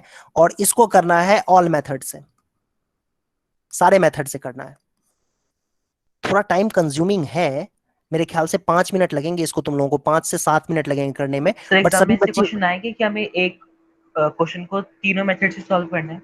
नहीं नहीं नहीं, ऐसा नहीं आएगा। बट मैं इंश्योर करना चाहता हूं कि आप लोग ना पहले इसको सारे मेथड को अच्छे तरीके से समझ लो, क्योंकि मेरे साथ कम से कम एटलीस्ट 4-5 क्वेश्चंस तो तुम्हें प्रैक्टिस करनी चाहिए। घर पे तुम कितना करोगे मैं देखने तो नहीं जाऊंगा ना, और वैसे हम लोग मिल भी नहीं रहे हैं तो ये पता भी नहीं चलेगा कि कौन बच्चा कितना एफर्ट लगा रहा है। वैसे दिख जाता है ना, क्लासरूम में पता चल जाता है कौन बच्चा कितना मेहनत कर रहा है, कहाँ पर वो एफर्ट नहीं लगा रहा है। लेकिन यहाँ पर देखना थोड़ा मुश्किल हो जाएगा, इसलिए मैं चाहता हूँ कम से कम 4-5 क्वेश्चन तो मेरे साथ आप लोग करो। तो इन चारों क्वेश्चन को बेटा सभी बच्चे ट्राई करेंगे।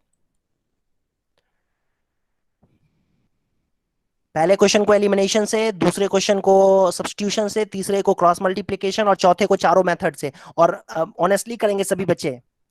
कई बच्चे इसमें सीरियसली नहीं कर रहे हैं, मैं मेरे ख्याल से नहीं कर रहे होंगे, तो मेरे ख्याल से अपने पैर पे कुल्हाड़ी मार रहे हो आप अगर एफर्ट नहीं लगा रहे हो तो ध्यान से सभी बच्चे करेंगे अपने आप क्वेश्चन, चारों क्वेश्चंस को, और आंसर कमेंट बॉक्स में लिखेंगे।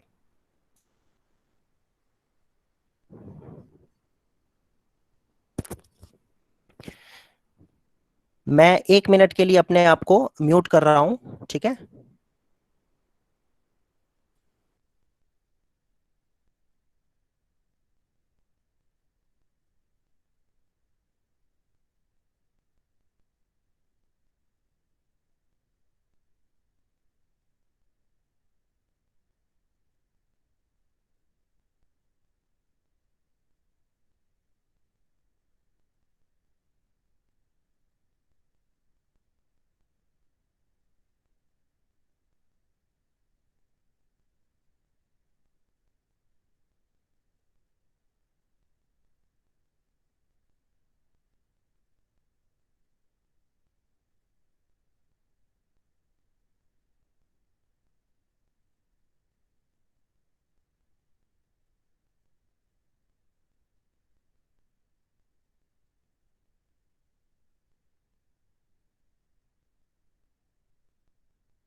The question was removed from screen.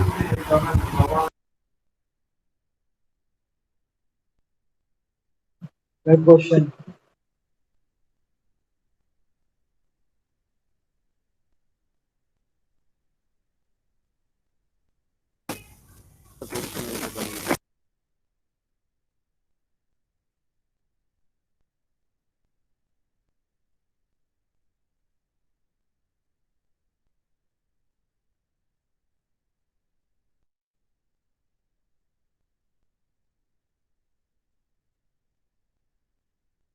Sir question गायब। The question was removed. Sir question गायब। एनसीईआरटी बुक में से।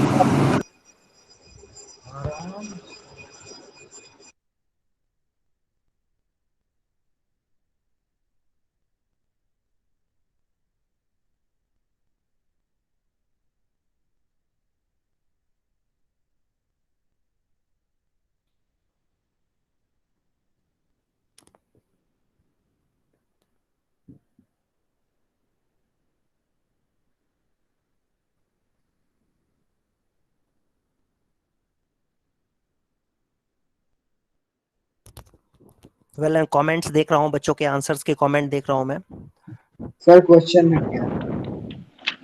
क्वेश्चन नहीं दिख रहा है, ओके। सर फर्स्ट का आंसर x की वैल्यू 9/15 आ रही है और y की वैल्यू 6/5 आ रही है। ओके, एक मिनट।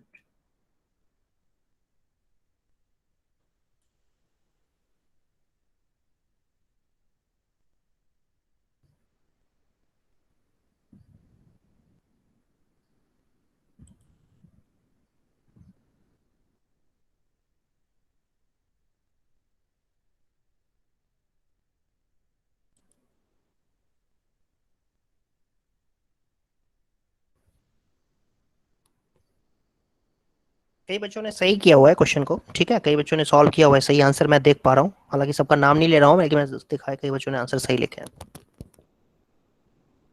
सर क्वेश्चन नंबर 1 में y का वैल्यू 1/5 आ रहा है। नहीं। हाँ, क्या कह रहे हो? क्वेश्चन नंबर 1 में, एक मिनट बेटा, 1 मिनट रुक जाओ। 6/5। हाँ, 6/5 आ रहा है। 6/5. Yes sir 6/5। Yes, sir. 6/5. O, Yes, sir. Y is equals to 6/5. x is equal to plus 19/5। Minus cancel, 5y is equal to 6, y is equal to 6/5। y की value 6/5 अब पुट कर देंगे तो ये आ जाएगा x की वैल्यू 5 माइनस 6/5। x की value हो जाएगी 5 माइनस 6/5, 25 माइनस 6, 25 माइनस 6 का मतलब 19/5। 19/5। यस, फर्स्ट क्वेश्चन एलिमिनेशन से था तो एलिमिनेशन से कर दिया। लो ये देखो, एलिमिनेशन से ऐसे ही तो होगा, कोएफिशिएंट्स को इक्वेट करके, तो कोएफिशिएंट को यहाँ पर मैंने इक्वेट कर दिया है, ठीक है।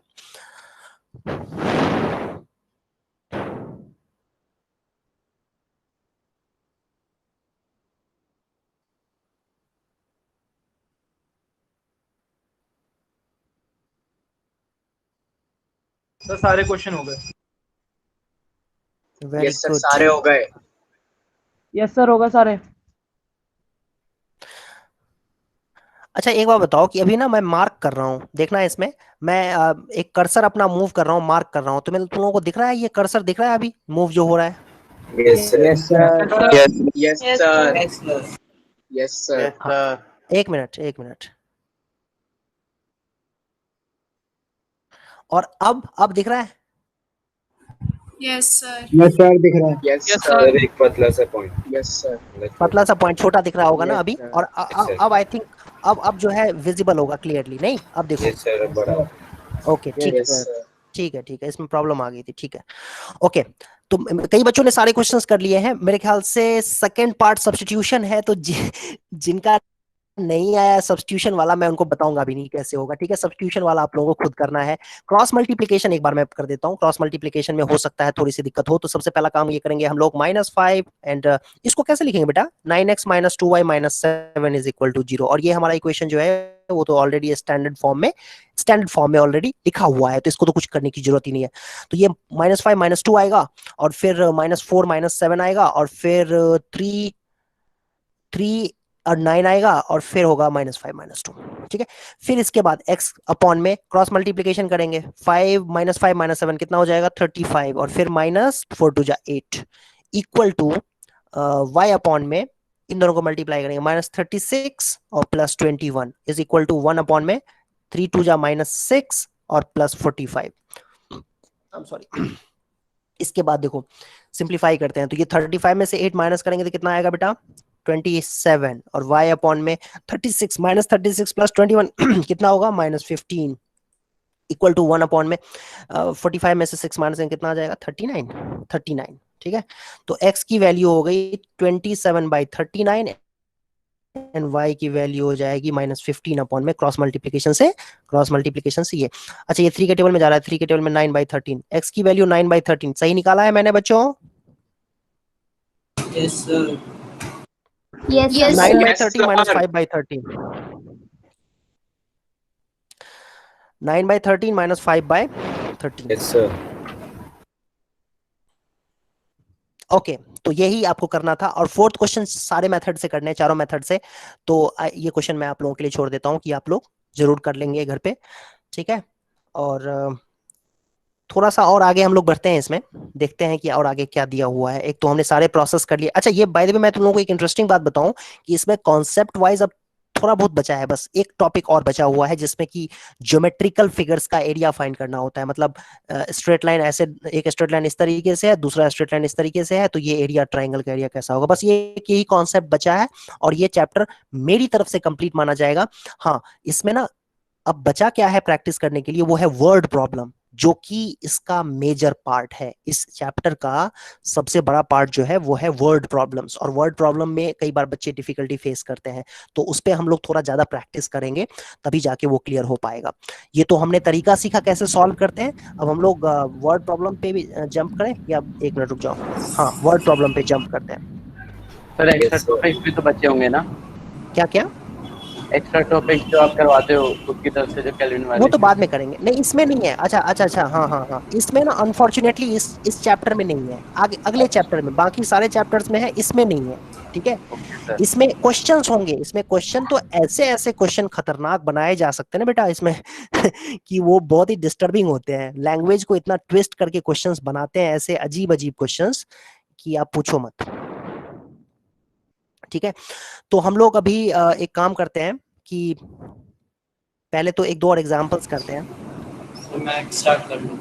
मैथ स्टार्ट कर दें? चलो ठीक है, मैथ ही स्टार्ट कर देते हैं। Yes, sir. Yes sir. Word problems ही यस सर यस सर एक वर्ड प्रॉब्लम। Yes sir. चलो अगली क्लास में वर्ड प्रॉब्लम, इस पे अगली क्लास में करते हैं, मैथ ही करते हैं आज।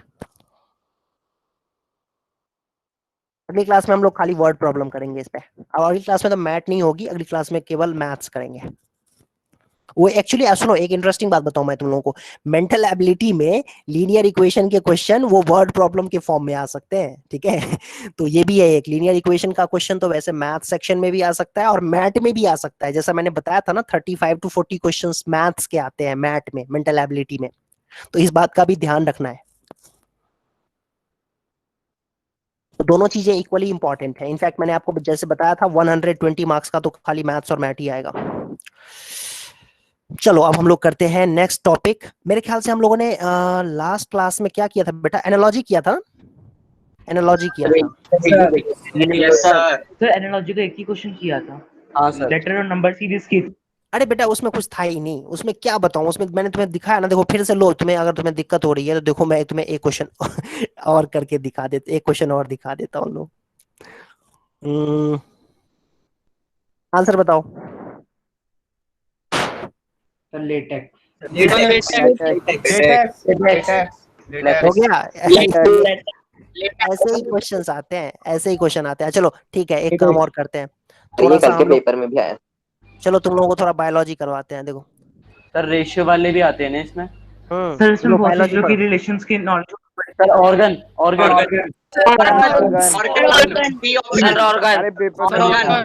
ऑर्गन भी पेपर में आया था।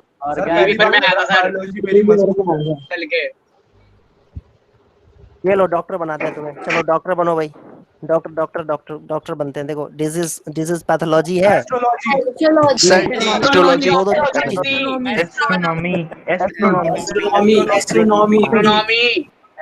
जो है बनता है तो टिश्यू से क्या बनेगा? ऑर्गन। सर ये रहने दो। हाँ एस्ट्रोलॉजी होगा या फिर एस्ट्रोनॉमी? रहने दे। Yes sir.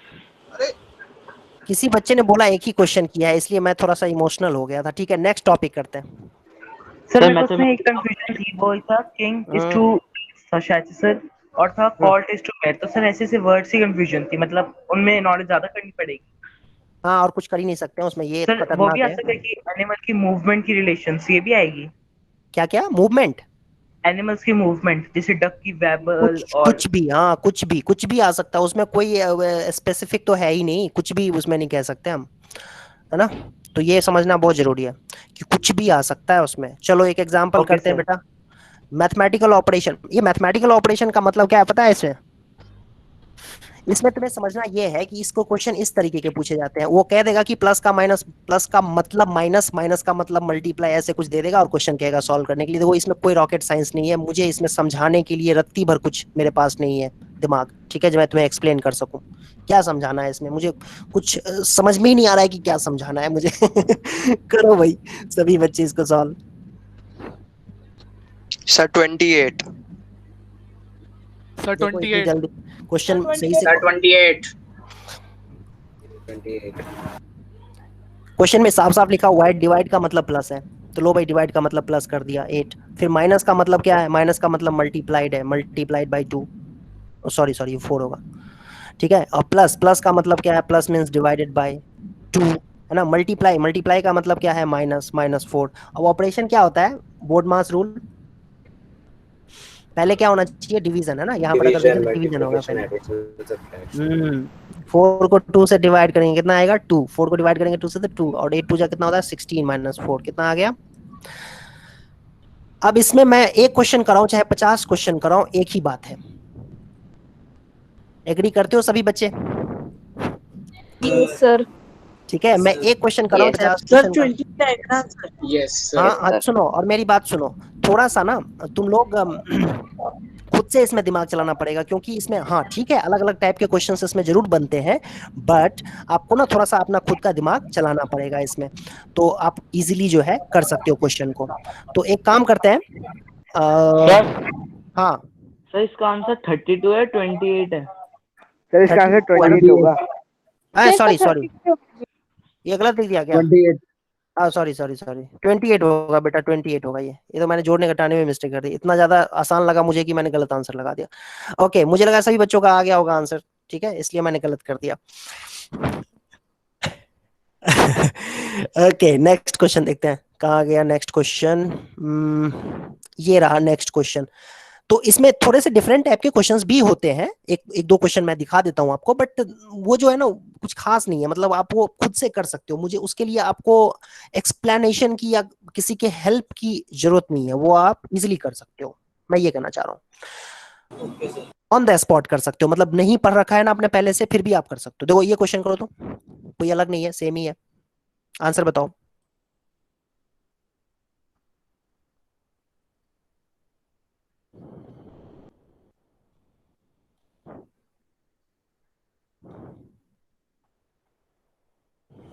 -8। -8 पक्की बात?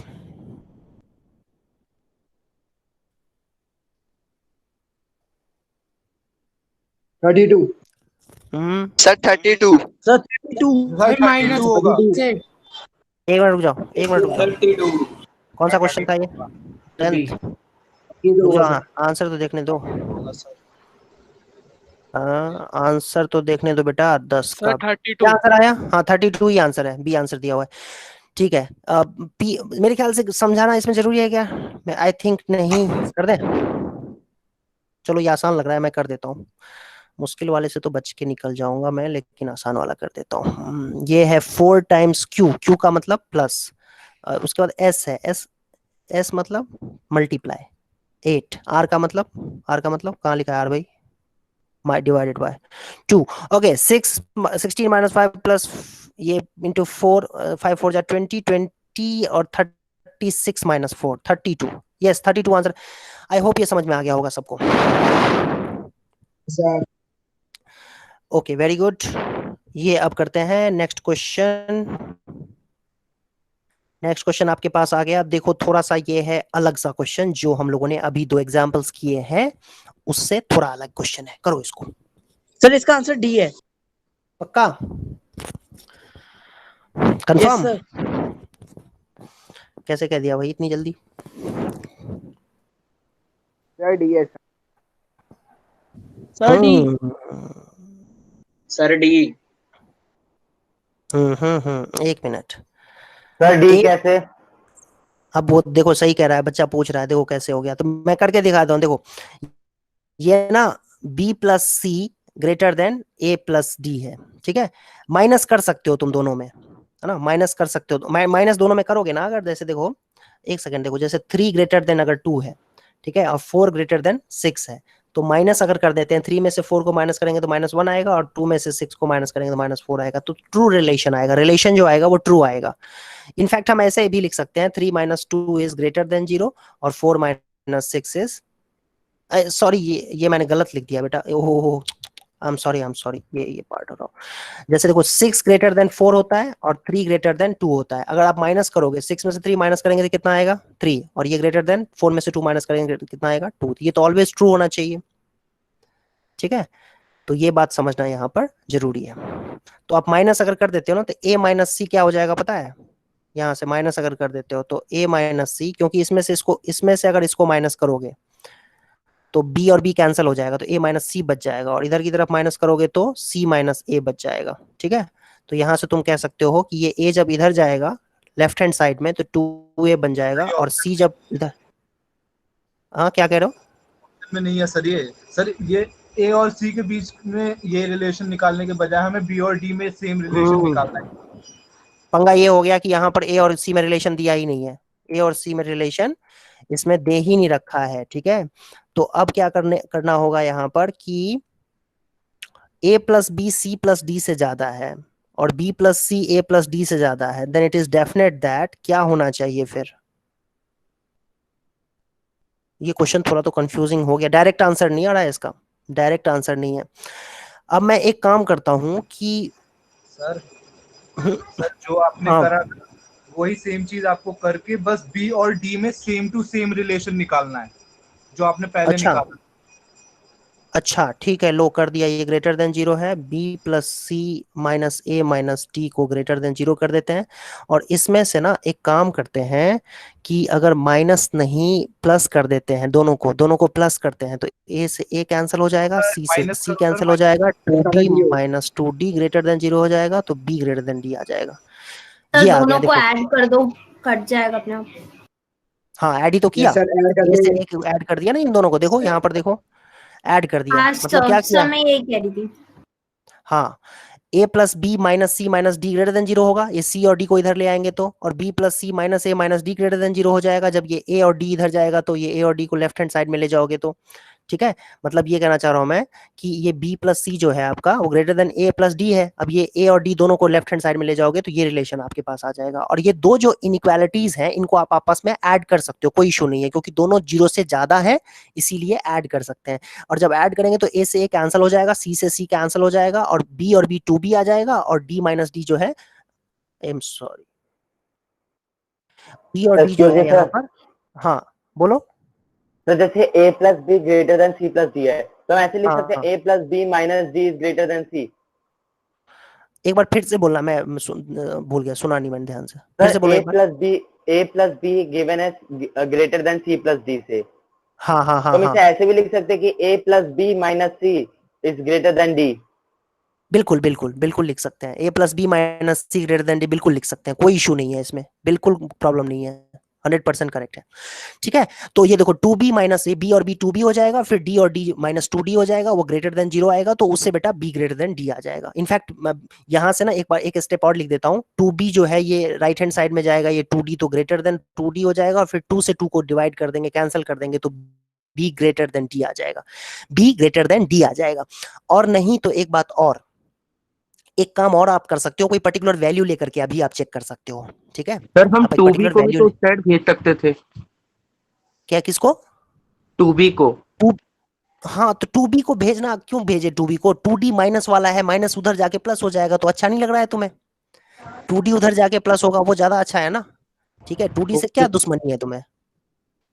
हैं? ऐसे दुश्मनी मत पाला करो।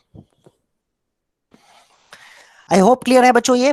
तो ये बच्चों ये दो जो एग्जांपल्स मैंने लिखे हैं, ये जो दो एग्जांपल्स जो आपको दिख रहे हैं ये स्क्रीन पे, ये दोनों एग्जांपल्स एनटीएससी में आए हुए क्वेश्चंस हैं। और ये मैंने टफ क्वेश्चन ले लिया, ये वाला टफ क्वेश्चन लिया है, मतलब इस चैप्टर से अगर टफ क्वेश्चन आया हुआ है 2-3, तो उनमें से ये एक टफ क्वेश्चन है। बाकी 15-20 क्वेश्चन जो आए हुए हैं वो बहुत ही इजी क्वेश्चंस हैं, तो उनको तो ऐसे ही क्वेश्चन है सारे, लगभग ज्यादातर क्वेश्चंस ऐसे ही हैं। और कुछ क्वेश्चंस ऐसे हैं, 2-3 क्वेश्चंस हैं जो थोड़े से टफ क्वेश्चंस हैं, जो ये हैं जिसमें थोड़ा सा आपको दिमाग चलाना पड़ेगा। वैसे आप एग्जाम्पल लेकर के भी इसमें देख सकते थे, कर सकते थे। ठीक है, आप एग्जाम्पल ले सकते हो, ABCD की 4 वैल्यू ले लो और फिर चेक कर लो कौन सा सही है कौन सा गलत है। ठीक है, जैसे ए की वैल्यू मान लो मैंने 4 ले ऐसे लिया, तो लेते ही ले जाएंगे। हाँ सर ऐसे तो क्या लेते ही ले जाएंगे, क्योंकि अगर हम सर अगर a को 5 ले, मतलब हमें तो दो ऐसी वैल्यू लेनी होगी ना जो दोनों इक्वेशन में सेटिस्फाई करे। हाँ बिल्कुल, तो ले ही सकते हैं ना। देखो ना मैं दिखा रहा हूँ ना, a की वैल्यू 4 ले लो और b की वैल्यू 3 ले लो। ठीक है, और फिर तुम देखो इसमें क्या कर सकते हो, इस तरीके से तुम्हें अब पिक ये करना है कि b की वैल्यू तुम्हें यहाँ पर 3 रखनी है, और c की वैल्यू तुम कुछ अपनी मर्जी से यहाँ पर ले लो। जैसे तुमने एग्जांपल के लिए सपोज तुमने यहाँ पर b की वैल्यू 5 ले ली, एक सेकंड मान लो। ठीक है, तो तुम्हें इसको तुम अब यहाँ पर देखो, a की वैल्यू 4 ली है, b की वैल्यू मैंने 3 ले ली है, तो c की वैल्यू 5 ले ली और d की वैल्यू 1 ले ली, तो ये रिलेशन तो वैलिड है ना बेटा, ये रिलेशन तो वैलिड है ना। अब तुम यहाँ से देखो c की वैल्यू 5 लेंगे, ठीक है, और फिर a की वैल्यू कितनी है, 4 है, और ये d की वैल्यू कितनी है, d की वैल्यू हमने कितनी ली है, 1 ली है, तो सही तो है। हमने इस तरीके से पर्टिकुलर कुछ वैल्यू ले ली 1 3 4 5 इस तरीके से, तो वो सेटिस्फाई हो रहा है। आपको कुछ देखना ये है कि सेटिस्फाई होना चाहिए बस, ये रिलेशन और ये रिलेशन दोनों सेटिस्फाई होना चाहिए। अब चेक कर लो कि इनमें से कौन सा ऑप्शन सही है, वैसे भी कर सकते हो। ठीक है, अगर ये स्ट्राइक ना करे तो वैसे तरीका तो यही था करने का मेरे ख्याल से, जो हमने किया है अभी इसी तरीके से। दो सही हो जाएंगे अगर हम ये वाला मेथड हाँ लगाएंगे। हो जाए, हाँ हो जाएंगे, दो सही हो जाएंगे। तो ये क्वेश्चन जो है ना अपने आप में एक तरह से वेग क्वेश्चन है। ठीक है, ये अपने आप में एक वेग क्वेश्चन है। ठीक है, इसमें हम कुछ कह डी तो दोनों बार ग्रेटर साइड पे और डी दोनों बार लेसर साइड पे है, ऐसे भी तो कर सकते हैं सर। 3 ऑप्शन करेक्ट हो रहे हैं इससे। हाँ वो यही इस तरह के क्वेश्चन में, इस तरह के क्वेश्चन में है ना, इस तरह के क्वेश्चन में इस तरह की चीजें, छोटी मोटी चीजें ना आती रहती है। वैसे तरीका मेरे ख्याल से ये तरीका सही है। ये मेरे ख्याल से ये जो मैंने आपको यहाँ पर कहा है पर्टिकुलर एग्जांपल लेने के लिए, पर्टिकुलर एग्जांपल कभी कभी वर्क नहीं करेगा, ये मेरे ख्याल से एडवाइस नहीं करना चाहिए मुझे कि इस तरीके से आप करो। ठीक है, ये तरीका सही है, बेस्ट तरीका यही है। तो आई एम सॉरी कि ये मैंने आपको एक्सप्लेन किया, ये चीज मैंने कहा ये चीज नहीं करना चाहिए। ठीक है, इसको अवॉइड करना चाहिए, पर्टिकुलर वैल्यू लेकर के करना थोड़ा अवॉइडेबल है। ठीक है, और इस तरह के क्वेश्चन थोड़े से वेग तो होते हैं, है ना, इसमें थोड़ी सी डिफिकल्टी तो रहती है इस तरह के क्वेश्चन में, परफेक्ट क्वेश्चन नहीं है ये। नेक्स्ट एग्जांपल करें, एक और एग्जांपल करते हैं। Yes sir.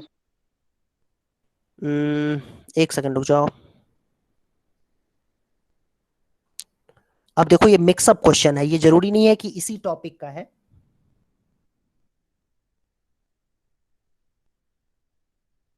इसको आप ऐसा मत समझना कि ये इसी टॉपिक का है, बट कनेक्ट कर सकते हैं कि यहाँ इस टॉपिक का है, कनेक्ट कर सकते हैं किसी तरीके से। वैसे ये बिल्कुल ही पजल लग रहा है क्वेश्चन, पजल टाइप का क्वेश्चन लग रहा है।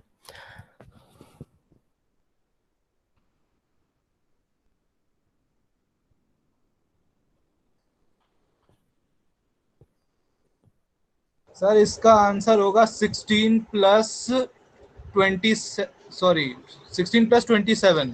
सर डी होगा इसका। 16 प्लस 27 कैसे? सर 40 सर 43 आंसर सर होगा। इसमें जो नंबर है ना उनको स्क्वायर रूट करके प्लस उनको ऐड करा है।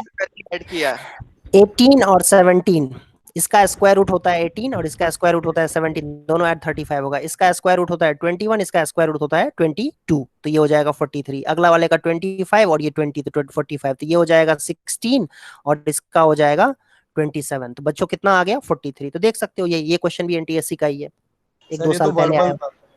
हाँ वर्बल नहीं था, ये नॉन वर्बल बोलते हैं इसको। वर्बल तो वो फिगर वाले होते हैं, फिगर जो दिया रहता है ना इसमें, इस तरीके के मूवमेंट वाले फिगर रहते हैं। वर्बल मतलब उसका कि मतलब बिना लिखे ही हो गया, देख के ही हो ओके गया। ओके यस सर, वो ओके वाला। हाँ हाँ हाँ हाँ हाँ हाँ हाँ बिल्कुल बिल्कुल ठीक है। तो देख सकते हो ये 1-2 साल पहले, 2-3 साल पहले ये एनटीएससी में आया हुआ क्वेश्चन था। ऐसे ही क्वेश्चंस आते हैं, कोई बड़ी बात है नहीं, डिफिकल्ट है नहीं इसमें, कुछ करने लायक ज्यादा कुछ है भी नहीं, तो और ना ही एक्सप्लेन करने लायक कुछ इसमें है। तो मैं आगे नेक्स्ट चैप्टर स्टार्ट करता हूँ। 3 चैप्टर हो गए हमारे कंप्लीट इसके, ठीक है। 10-12 चैप्टर्स हैं इसमें, 3 हो चुके हैं कंप्लीट। 4th चैप्टर है डायरेक्शन सेंस। अब फिर से यहाँ पर भी ना, जिस बच्चे को थोड़ा बहुत आइडिया होगा, सर ये तो सबसे इजी टॉपिक है। सब सारे इजी हैं, मुझे तो कोई सा भी डिफिकल्ट। थोड़ा सा इसमें थोड़ा सा, हाँ इसमें थोड़ा सा कह सकते हो कि प्रैक्टिस करने की जरूरत है। इसके क्वेश्चंस भी आते हैं, अच्छे खासे क्वेश्चंस आते हैं। डायरेक्शन सेंस चैप्टर नंबर 4 है, ठीक है। डायरेक्शन सेंस ये भी 2 मिनट में हो जाएगा कंप्लीट। तो सबको ये पता होना चाहिए, ये होता है नॉर्थ, ये होता है साउथ, ये ईस्ट और ये वेस्ट, और ये इसको क्या बोलते हैं? North east. इसको क्या बोलते हैं? मैप देखा होगा सबने, ज्योग्राफी पढ़ी होगी तो सबको पता होगा क्या होता है ये होता है नॉर्थ वेस्ट, ठीक है, नॉर्थ वेस्ट फ्रंटियर। और ये क्या होता है? साउथ वेस्ट, साउथ वेस्ट, और ये south east. Sir unfortunately geography south east, ठीक है, इसको साउथ ईस्ट बोलते हैं। तो ये डायरेक्शन पता होना चाहिए सबको। और थोड़ा बहुत ये भी आइडिया होना चाहिए कि सूरज जब इधर की तरफ, मतलब दोपहर में जो है, तो आपकी परछाई किस तरफ बनेगी, आपका शैडो किधर की तरफ बनेगा, ठीक है। जब सूरज दोपहर का टाइम होता है 12 बजे, तो आपकी परछाई किधर बनती है, पता है आपको? किधर बनती है? लेफ्ट में, राइट में, है ना? नो सर ये नहीं पता, एक बार बता दीजिए। ये देखो, ये तुम अगर इधर खड़े हो, ठीक है, तुम यहाँ पर खड़े हो और सन मान लो तुम्हें यहाँ पर दिख रहा होगा, तो इधर की तरफ से तुम्हारी परछाई इधर की तरफ बनेगी, ठीक है। Yes sir. समझ रहे हो? ये इधर की तरफ परछाई बनेगी, सन अगर इधर है तो, और सन अगर इधर की तरफ है, ठीक है, तो तुम्हारी परछाई फिर इधर की तरफ बनेगी, लेफ्ट साइड में। आई होप क्लियर है, समझ में आया होगा ये? यस ठीक है, सर। सन इधर है तो, और सन बिल्कुल तुम्हारे सिर के ऊपर होगा तब कैसी परछाई बनेगी? नीचे, ठीक है।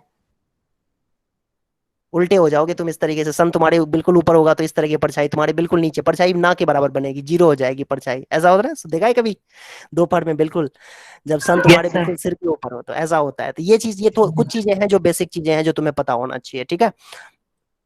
ओके अब देखते हैं हम लोग। हालांकि ये फिगर बना रखा था, बुक में ही बनाया हुआ है, लेकिन हम लोग एक काम करते हैं, एग्जाम्पल से स्टार्ट करते हैं, और सभी बच्चे ये एक बार क्वेश्चन को ध्यान से पढ़ेंगे और फिर ट्राई करेंगे।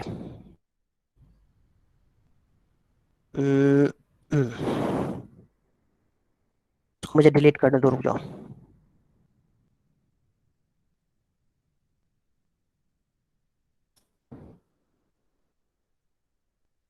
चलो करो क्वेश्चन, ध्यान से पढ़ो पहले, फिर अपने कॉपी में फिगर बनाओ। फिगर मतलब क्या कहना चाहिए कि कैलकुलेशन करो, थोड़ा स्केच करना पड़ेगा, हाँ देखना पड़ेगा नॉर्थ साउथ ईस्ट वेस्ट, और फिर क्वेश्चन को सॉल्व करके आंसर बताओ क्या होगा। कमेंट बॉक्स में लिखो आंसर क्या होगा।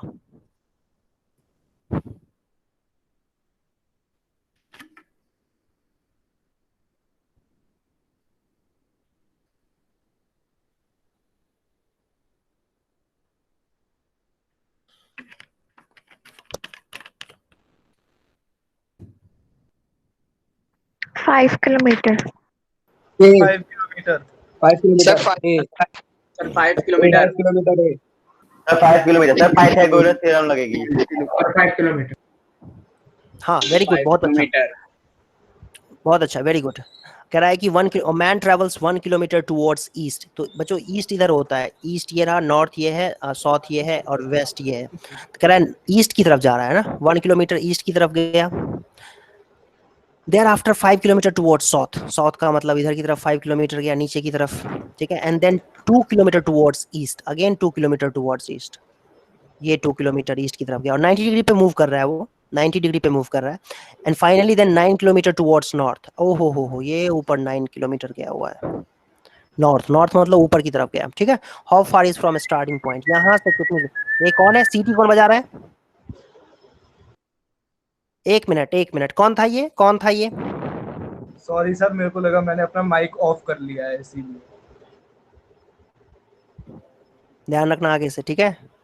ये सब मुझे बिल्कुल डाइजेस्ट नहीं होता है, बड़ा ही मुझे प्रॉब्लम हो जाती है इन सब चीजों से। ये देखो यहाँ से ये कितना है, 2 किलोमीटर है और ये पूरा यहाँ से यहाँ तक कितना है, 5 है, तो ये भी 5 हो जाएगा। तो ये कितना हो जाएगा बेटा, 4 हो जाएगा। और फिर इसको इससे ज्वाइन कर देंगे तो ये 4 है और ये 2 + 1 3 है। तो पाइथागोरस थ्योरम से कितना हो जाएगा, 5 किलोमीटर। यहाँ से यहाँ डिस्टेंस ये ना, इनिशियल पोजीशन ये थी और फाइनल पोजीशन ये है, तो 5 किलोमीटर डिस्टेंस। तो आई होप क्लियर है, समझ में आ गया सबको? Yes sir. Yes sir. Next example, yes sir. Next example करते हैं, एक और एग्जांपल करते हैं, फाइनल एग्जांपल आज का।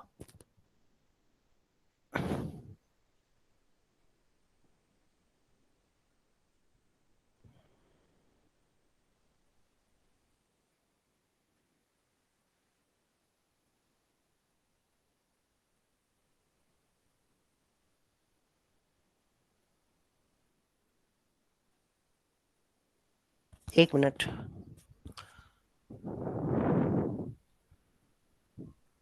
एनटीएससी से ले लेते हैं ना, एनटीएससी आर्काइव से क्वेश्चन ले लेते हैं।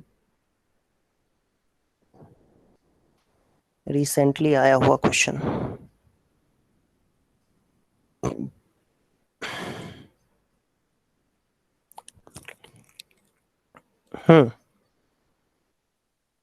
ये करो, एनटीएससी में आया हुआ क्वेश्चन है, देखते हैं अभी।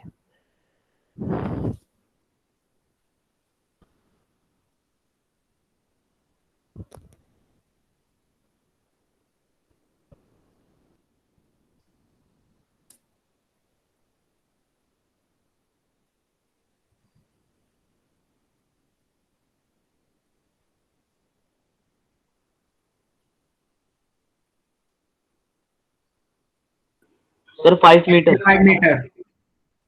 Sir 5 metre. 5 metre. Sir 5 metre. इसका भी आंसर 5 ही आया। A walks 10 metre towards east and then 10 metre towards his right.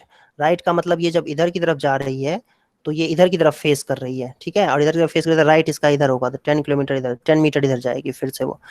And then every time turns to his left. Left का मतलब अब ये इधर की तरफ देख रहा है तो लेफ्ट इधर की तरफ होगा 5 किलोमीटर।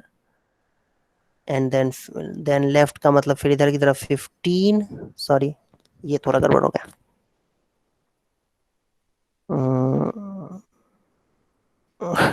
15 और फिर इधर लेफ्ट है तो ये भी 15 है ना, फिर से 15। ओके, तो बेसिकली हुआ क्या कि ये 5 है और 10 15 तो बिल्कुल इसके सामने आ जाएगा, खुद से यहाँ पर आ जाएगा, ठीक है। और फिर यहाँ से यहाँ तक अगर 10 है और टोटल ये पूरा 15 है तो ये कितना हो जाएगा, 5 मीटर, ठीक है, ये 5 हो जाएगा। तो ये भी कितना हो गया डिस्टेंस, 5। इनफैक्ट ये कितना हो जाएगा, 5 मीटर। तो 5 मीटर ही है, तो डायरेक्शन ये इस तरीके से होगा बेटा, पहले यहाँ से यहाँ गया, फिर इधर राइट की तरफ मुड़ा और फिर यहाँ के बाद लेफ्ट, फिर लेफ्ट, ठीक है, फिर लेफ्ट। तो बेसिकली क्या हुआ कि ये जो 10 गया था और फिर यहाँ से यहाँ 5 गया हुआ है तो 15 गया हुआ है, और यहाँ से भी 15 गया हुआ है, तो ये तो हिसाब बराबर हो गया। और फिर ये ऊपर गया हुआ है 15 और ये 10 है तो ये 5 हो गया, तो ये डिस्टेंस 5 हो जाएगा। मेरे ख्याल से ये समझाना थोड़ा टफ है, आप लोग खुद से ट्राई करना, ठीक है, तो समझ में अपने मर्जी से ट्राई करोगे तो आप खुद से ट्राई करोगे ज्यादा जल्दी समझ में आएगा। मेरे समझाने से ना थोड़ा टफ ही हो जाएगा, क्योंकि ये करने की चीजें हैं, ये समझाने की चीजें हैं नहीं। तो आप प्रैक्टिस करना खुद से तो समझ में आ जाएगा आपको अच्छे तरीके से। और मॉड्यूल सबको मिल गया है ना, मैट का भी? Yes sir. उससे आप प्रैक्टिस कर सकते हो। आज की क्लास को एंड करते हैं यहीं पे, ठीक है। आज की क्लास को एंड करते हैं, बस आज के लिए इतना ही, और अगली क्लास में हम लोग मिलते हैं तो फिर लीनियर इक्वेशन कंटिन्यू करेंगे, और कंप्लीट भी हो सकता है तो कंप्लीट भी हो जाएगा उस क्लास में। सर डाउट पूछ सकते हैं ना? ठीक है, चलो 5 मिनट 10 मिनट डाउट में डिस्कस कर लेते हैं, जो भी डाउट्स हैं आपको वो डाउट पूछ सकते हो। आज की क्लास बच्चों, क्लास ओवर, और डाउट जो भी हो डाउट पूछ सकते हो आप। सर मुझे पूछना था sir 1 into 1 factorial plus 2 into 2 factorial sir, और फिर ऐसे लेते लेते सर 20 into 20 फैक्टोरियल तक is equal to 1 into 1 factorial plus 2 into 2 factorial plus 20 into 20 factorial. हाँ, क्या करना है इसको? सॉल्व करना है सर, इसका यस सर सम निकालना है। अच्छा ठीक है, तो तुम्हें ये करना पड़ेगा कि n फैक्टोरियल को तुम क्या लिख सकते हो, n+1 - 1, है ना? अच्छा रुक जाओ, 1 मिनट रुक जाओ, तुम ना एक काम करो, n फैक्टोरियल, n+1 फैक्टोरियल को क्या लिख सकते हैं, n+1 इंटू n फैक्टोरियल, है ना? इस तरीके से लिख सकते हैं, या सीधा सीधा n फैक्टोरियल को भी लिख सकते थे इस तरीके से। n फैक्टोरियल को कैसे लिख सकते हैं, n इंटू n-1 फैक्टोरियल, ठीक है? Yes sir. और फिर ना ये n को ना n+1 - 1, ये मेरे ख्याल से n+1 लेना पड़ेगा, 1 मिनट। n+1 फैक्टोरियल को हम लिख सकते हैं n into n+1 into n+1 into n factorial लिख सकते हैं। और फिर ना ये n+1 को n+2 -1 लिख सकते हैं n फैक्टोरियल, इस तरीके से। और फिर इसको हम लिख सकते हैं n+2 into n factorial minus n factorial. ये मुझे डायरेक्ट लाना था, डायरेक्ट इसमें n+1 फैक्टोरियल कैंसल आउट, इसमें ना कैंसल आउट होना चाहिए था बेसिकली, इस तरीके से तो नहीं आएगा ये, n इंटू n फैक्टोरियल है, देखो हाँ ठीक है, उस तरीके से नहीं, ये मेंटल एबिलिटी जैसे नहीं, इसको मैथ से ही करना पड़ेगा। जनरल टर्म जो इसका है ना, जनरल टर्म देखो 20 है इंटू 20 फैक्टोरियल, 2 इंटू 2, तो इसका जनरल टर्म हो जाएगा n इंटू n फैक्टोरियल, ठीक है? अब इसको ये n को ना तुम लिख दो n+1 - 1 इंटू n फैक्टोरियल, तो ये तो n ही है, n+1 - 1 तो n ही होगा। लेकिन इसके बाद हम क्या करेंगे, इसको हम लिख देंगे n+1 into n factorial minus n factorial. कैसे भाई, ये n+1 को एक साथ और 1 को एक साथ अलग अलग कर दिया और मल्टीप्लाई कर दिया n फैक्टोरियल से, मतलब n फैक्टोरियल को एक बार तो n+1 से कर दिया और फिर एक बार n1 से कर दिया। तो अब ये n+1 इंटू n फैक्टोरियल हो जाएगा n+1 फैक्टोरियल, ठीक है, और माइनस n फैक्टोरियल। तो बेसिकली क्या है कि ये n इंटू n फैक्टोरियल जो है ना वो ऐसे लिखा जा सकता है। अब इसी में तुम्हें करना क्या है, ये n की जगह पे 1 2 3 से लेकर 20 तक पुट करते जाओ। तो जैसे 1 तुम पुट करोगे, ठीक है, देखो ध्यान से, 1 जब पुट करोगे तो ये आ जाएगा 1 इंटू 1 फैक्टोरियल, और ये क्या बनेगा, 1 जब पुट करोगे तो इसमें 1 पुट करोगे तो 1 इंटू 1 फैक्टोरियल बनेगा। बट यहाँ पर क्या बनेगा, 1+1 2 फैक्टोरियल माइनस 1 फैक्टोरियल, n की जगह 1 पुट करना है इसमें। आई होप समझ पा रहे हो, n इंटू n फैक्टोरियल जो है इसके बराबर है, तो 1 इंटू 1 फैक्टोरियल क्या हो जाएगा, 2 फैक्टोरियल माइनस 1 फैक्टोरियल। फिर 2 इंटू 2 फैक्टोरियल क्या बनेगा, जब n की जगह पे 2 रखेंगे तो ये बन जाएगा 3 फैक्टोरियल माइनस यहाँ पर 2 रखेंगे तो 2 फैक्टोरियल। ऐसे ही 3 इंटू 3 फैक्टोरियल क्या बनेगा, 3 रखेंगे तो 4 फैक्टोरियल माइनस 3 फैक्टोरियल। देख पा रहे हो? अच्छा रखते जाओ, तो कहां तक रखोगे इसमें, 20 तक, ठीक है। तो ये चलता जाएगा और 20 पे आएगा तो 20 इंटू 20 फैक्टोरियल हो जाएगा 21 फैक्टोरियल माइनस 20 फैक्टोरियल। सबको जोड़ना है, इन सबको आपस में जोड़ के आंसर बताना है, ठीक है। तो जोड़ना है तो इसका मतलब ये सम मान लेता हूँ, s मान लेता हूँ मैं इसको, कि ये सम जो है जो निकालना है हमें 1 into 1 factorial plus 2 into 2 factorial 3 into 3 factorial से लेकर के 20 इंटू 20 फैक्टोरियल तक निकालना है। उसको मैंने s नाम दे दिया, इतना लंबा कौन लिखेगा इसलिए। और फिर इसको जोड़ना है, इसको भी जोड़ेंगे तो ये देखो क्या होगा देख रहे हो, ये इसके साथ कैंसिल हो जाएगा तो बचेगा क्या, 21 फैक्टोरियल माइनस 1 फैक्टोरियल तो 1 ही होता है तो इसलिए 1, यही आंसर है। सर इसे एक्सपेंड करके नहीं लिखना होगा, मतलब इंटीग्रल वैल्यू में। हिम्मत है तुम्हारे अंदर तो लिख लो इसको मल्टीप्लाई करके। 21 फैक्टोरियल को करो तो मल्टीप्लाई, कौन से कैलकुलेटर कर पाएगा, करके दिखाओ। तो ऑब्जेक्टिव था ना सर। 21 फैक्टोरियल को निकाल सर सकता है कोई? कैलकुलेटर में कैलकुलेटर तो भी हो जाएगा सर, कैलकुलेटर में तो करके होता ही दिखाओ। है शायद। 21 फैक्टोरियल बहुत बड़ा नंबर है, वो नहीं निकाला जाता है। चलो नेक्स्ट बताओ, और कोई डाउट है किसी को या लॉग आउट करूं मैं? सर सर 1/2 2√1 प्लस √2 फिर प्लस 1/3√2 प्लस 2√3 सर ऐसे लेके फिर प्लस से बोलो, फिर से बोलो, फिर से बोलो। Sir 1/2√1 2√1 yes sir. क्या है 1/2√1 या √2 प्लस √1?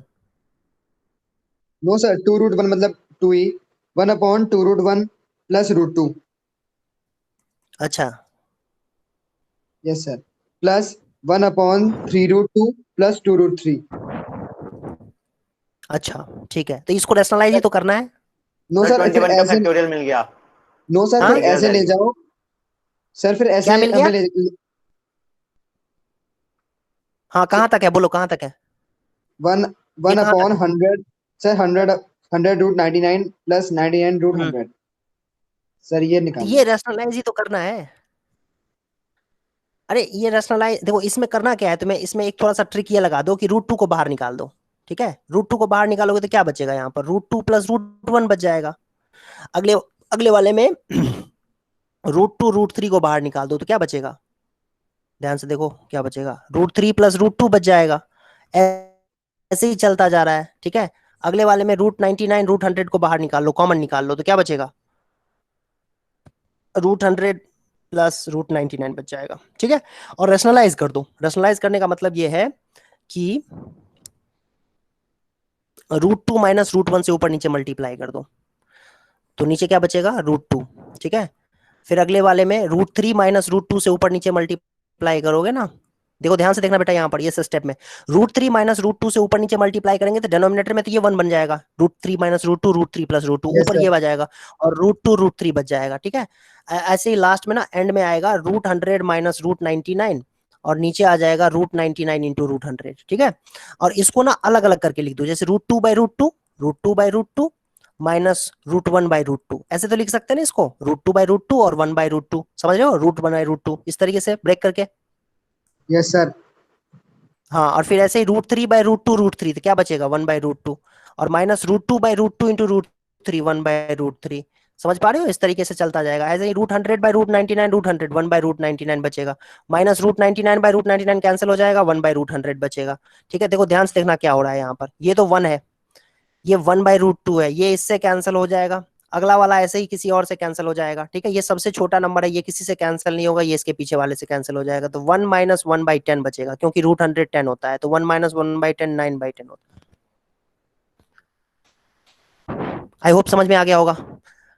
और कोई डाउट है सर किसी को?